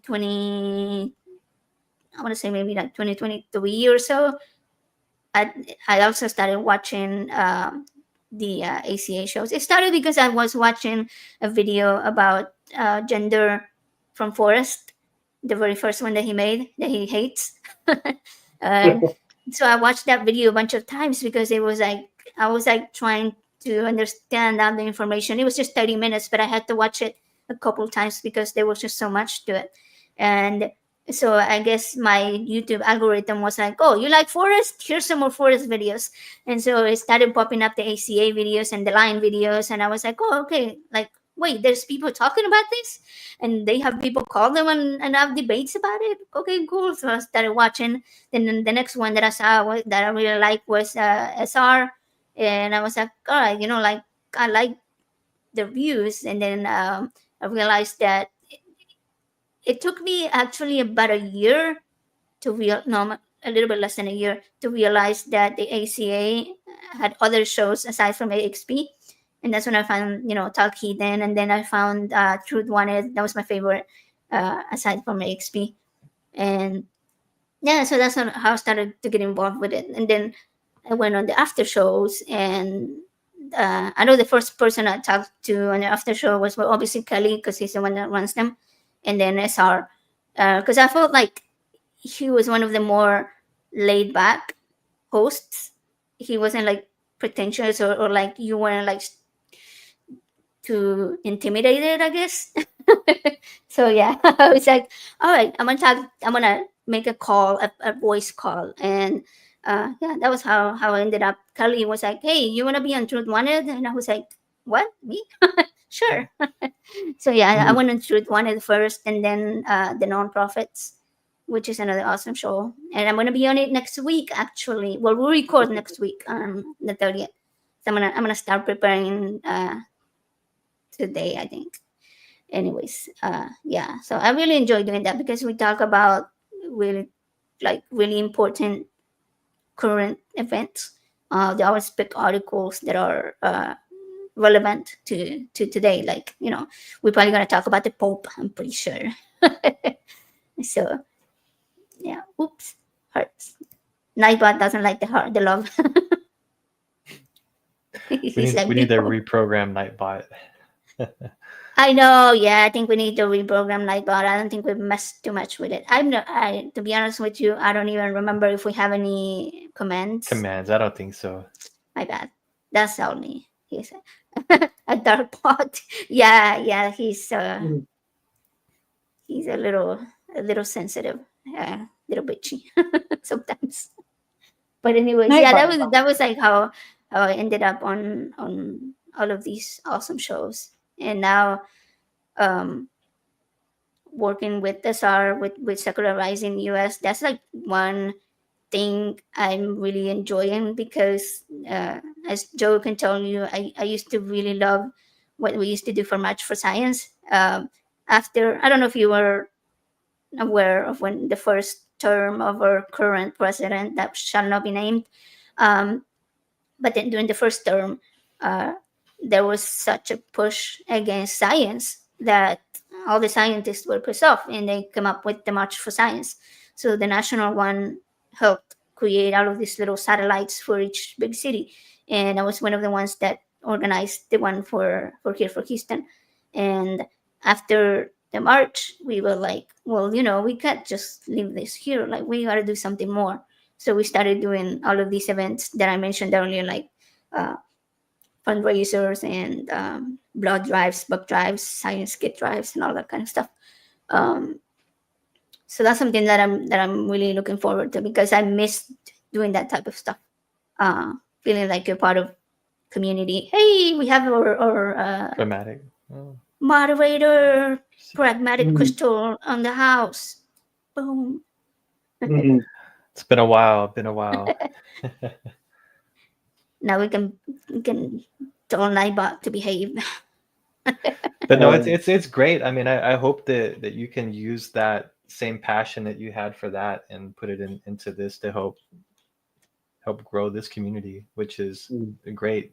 AJ kind of dragged me into all this, and it's been a great experience. I've met so many wonderful people and just connecting with so many people and getting to just talk and be open about so many topics. It's just a great thing. Mhm. So here's one of my greatest accomplishments. Okay, this is the March for Science book that they published, and ooh, there is me. Okay, no, I'm on this side. Okay, that's me right there on the book. She was Not right. excited to just me. Yeah, so that actually the man on the photo right there with me is my pain doctor. Because before I started doing that, well, for the past like what 10, 15 years, I've had a really painful condition. And so when I was organizing the March for Science, I told my doctor about it. He, I had a feeling that he was gay, and he was like, um, a safe person to tell about the March for Science. And when I told him, he was like, I am in. He was like, at the time I was like on crutches. I was like in a lot of pain. And he was like, you know what? I'm going to make sure that you can walk, that you can march at the march. And he was like, if if we do that, then I'm gonna go and walk with you. And he kept that promise. He was like, he helped me with come up with a treatment plan, injections, and all kinds of stuff. And by the time the march happened, I was able to walk, and he walked right next to me. Yeah, so that was a really cool thing that happened. No, it was Uh, awesome. It was an awesome experience. yeah, it was really cool. So I'm looking forward to hopefully we can join the NanoCon convention and like get to hang out with all of these other heathens and awesome people that are gonna be there. I'm really hopeful. Uh, we'll pray to the gods. Pray to make it happen. Oh yeah, there we go. That's how you do it. That's how the heathens do the prayer thing. All right. Well, I have to head out, but uh, we need to plan another time to talk again. I had Yeah, no, fun. thanks for coming on. Really enjoyed Yeah, having you on man, the that's show. cool. Yeah. Maybe next time we can have Caitlin too. I'd love to have her. Yeah. I'm She's down. like, oh, okay, she's down. There we go. I was like, it's a good answer. Yeah, yeah, for sure. All right. I mean, if you need to head out right now, you can go, and then Joe and I will wrap it up here because we probably keep commenting a little bit. All Right. All right. right. So Bye. you're Thanks for coming awesome. on. And thank you, Katie. Bye. Good Bye. night, little lamb. Good Y'all night, have a good everybody. evening. All right. That was really cool. That was really fun. I enjoyed having Greg on. Yeah, he's Conversation. and he's somebody I got introduced to through this community, and it's been great. So yeah, it just shows how this community can connect, and if we can get more of that, it's even better for everybody. Yeah, that's the really exciting part about it. I mean, we've met so many people, and like, I mean, so far we haven't found anybody that we like butted heads with or anything like that, right? Well, I Yeah, had I have it. I had one small misunderstanding with someone, and then we went to private and we were like, hey, you know what, this is why I said what I said. And this person was like, oh, this is why I said what I said. And I was like, okay, then we're cool. And then that was it. Like, it wasn't uh like, I feel like if it had been I don't know, with a theist or something like that, who was like super, or a MAGA person that was super offended, like we never would have come to terms with the disagreement. And but this is what I like about this community, is people who are open-minded, who are open to like having actual productive conversations and be like, hey, you know what, maybe I was wrong, maybe what I said wasn't the best way to approach it. And then you're like, same. And it's like, okay, problem solved. So yeah, I'm really looking forward to like meeting more people like that. And speaking of meeting people like that, I'm trying to look at who we're gonna have next on our show. And Yeah, we're gonna be back at this. She has a full lineup, I believe, of guests. yeah, I am in conversation with several people currently. Obviously, would love to have Caitlin on. Ryan, I would love to have Ryan on. I'm always up for having a Sar back. Maybe a Sar and Gary. Maybe we could have Gary from Secular Rising US. Yeah, that would be great, That we met actually. in, Yeah, yeah, that we yeah. met in Austin. Maybe we can talk to them before the convention, that so they can uh, do some advertising for that. Um, D from uh, Stacy, it's called Stacy's Mom Podcast, and it's a mother and daughter. I don't think you're familiar with them because I am. Um, No, I'm familiar with so them. Yeah, no, I am. oh, okay, Yeah, cool. yeah. So D is really really cool. She and I have commented on each other's stuff on Facebook, and we're always like, oh, whoa, like we have so much in common. So I would love to have her, and we can chat about whatever. The Apostate Sisters, I would love to have them. We've agreed that they're gonna come on. We just have to figure out whether it's gonna be a live show or a pre-recorded show, depending on what time we can figure out for everybody to come on. Um, Seth Andrews, of course, he's already agreed to come on. We are also, he's super busy, so we just kind of have to find a perfect time for that. Um, Eli Slack, and your cousin Catching Monsters, who's already been on our channel before. They're both gonna be on the same show, and we're gonna talk about space stuff.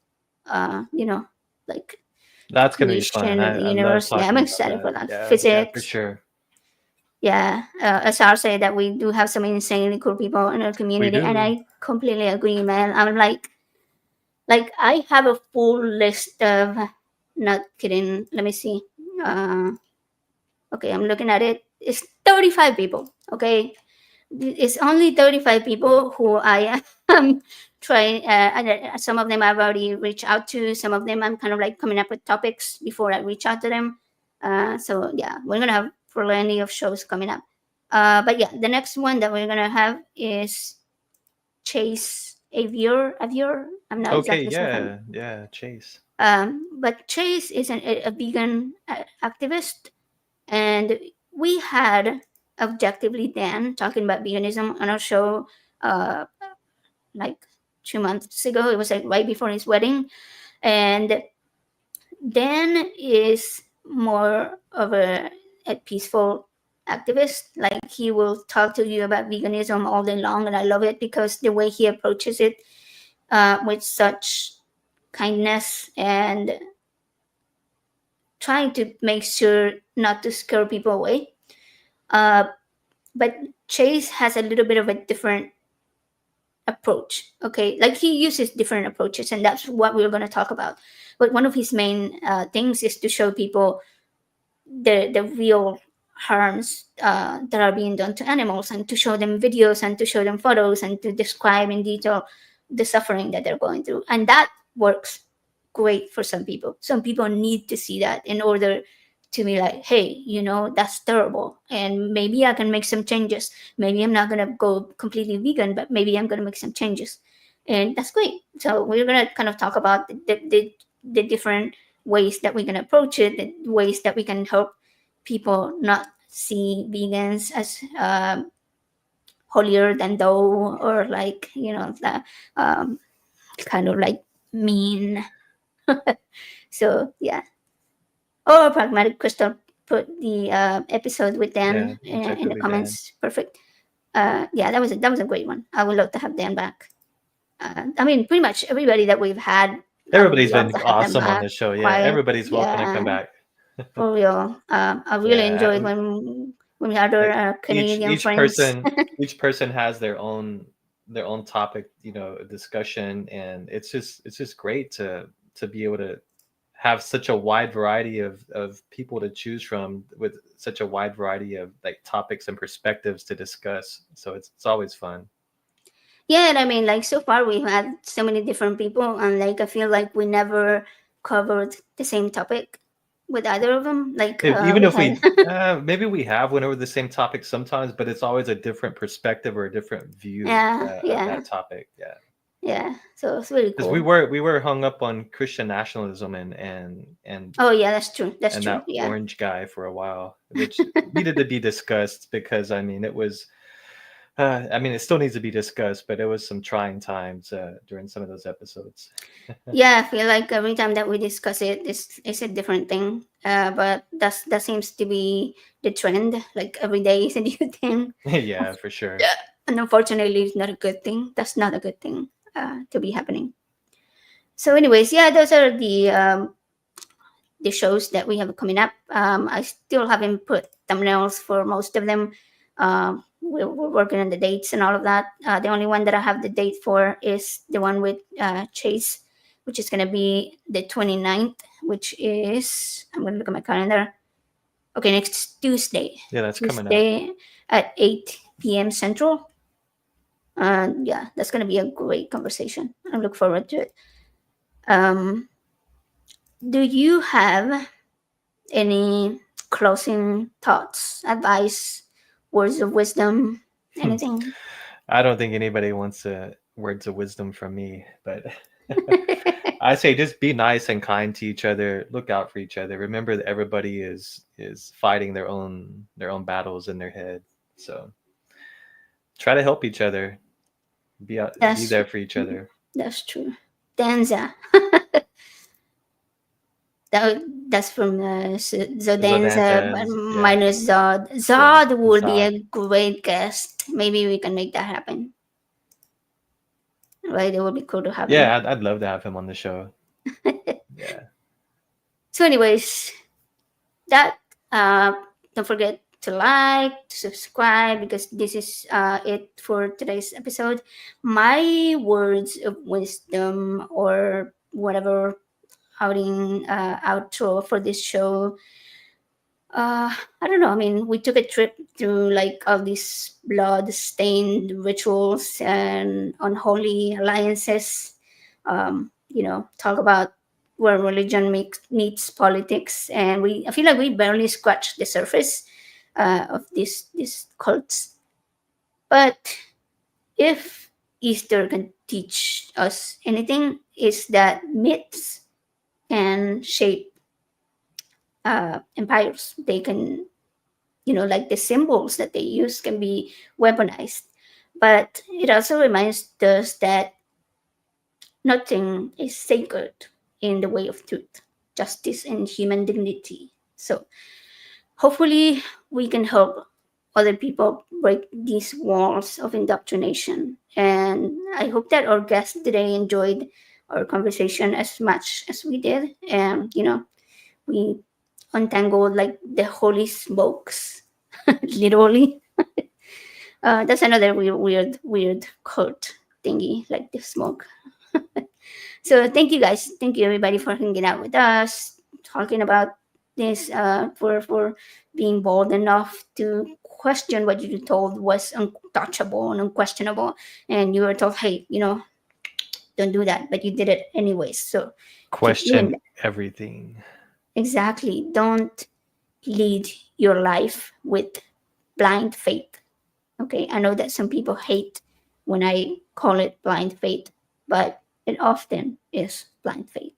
It is. Uh, it really, really is. You know, being human isn't about that. It's about being curious, being compassionate, and having the courage to speak out, and use reason and critical thinking.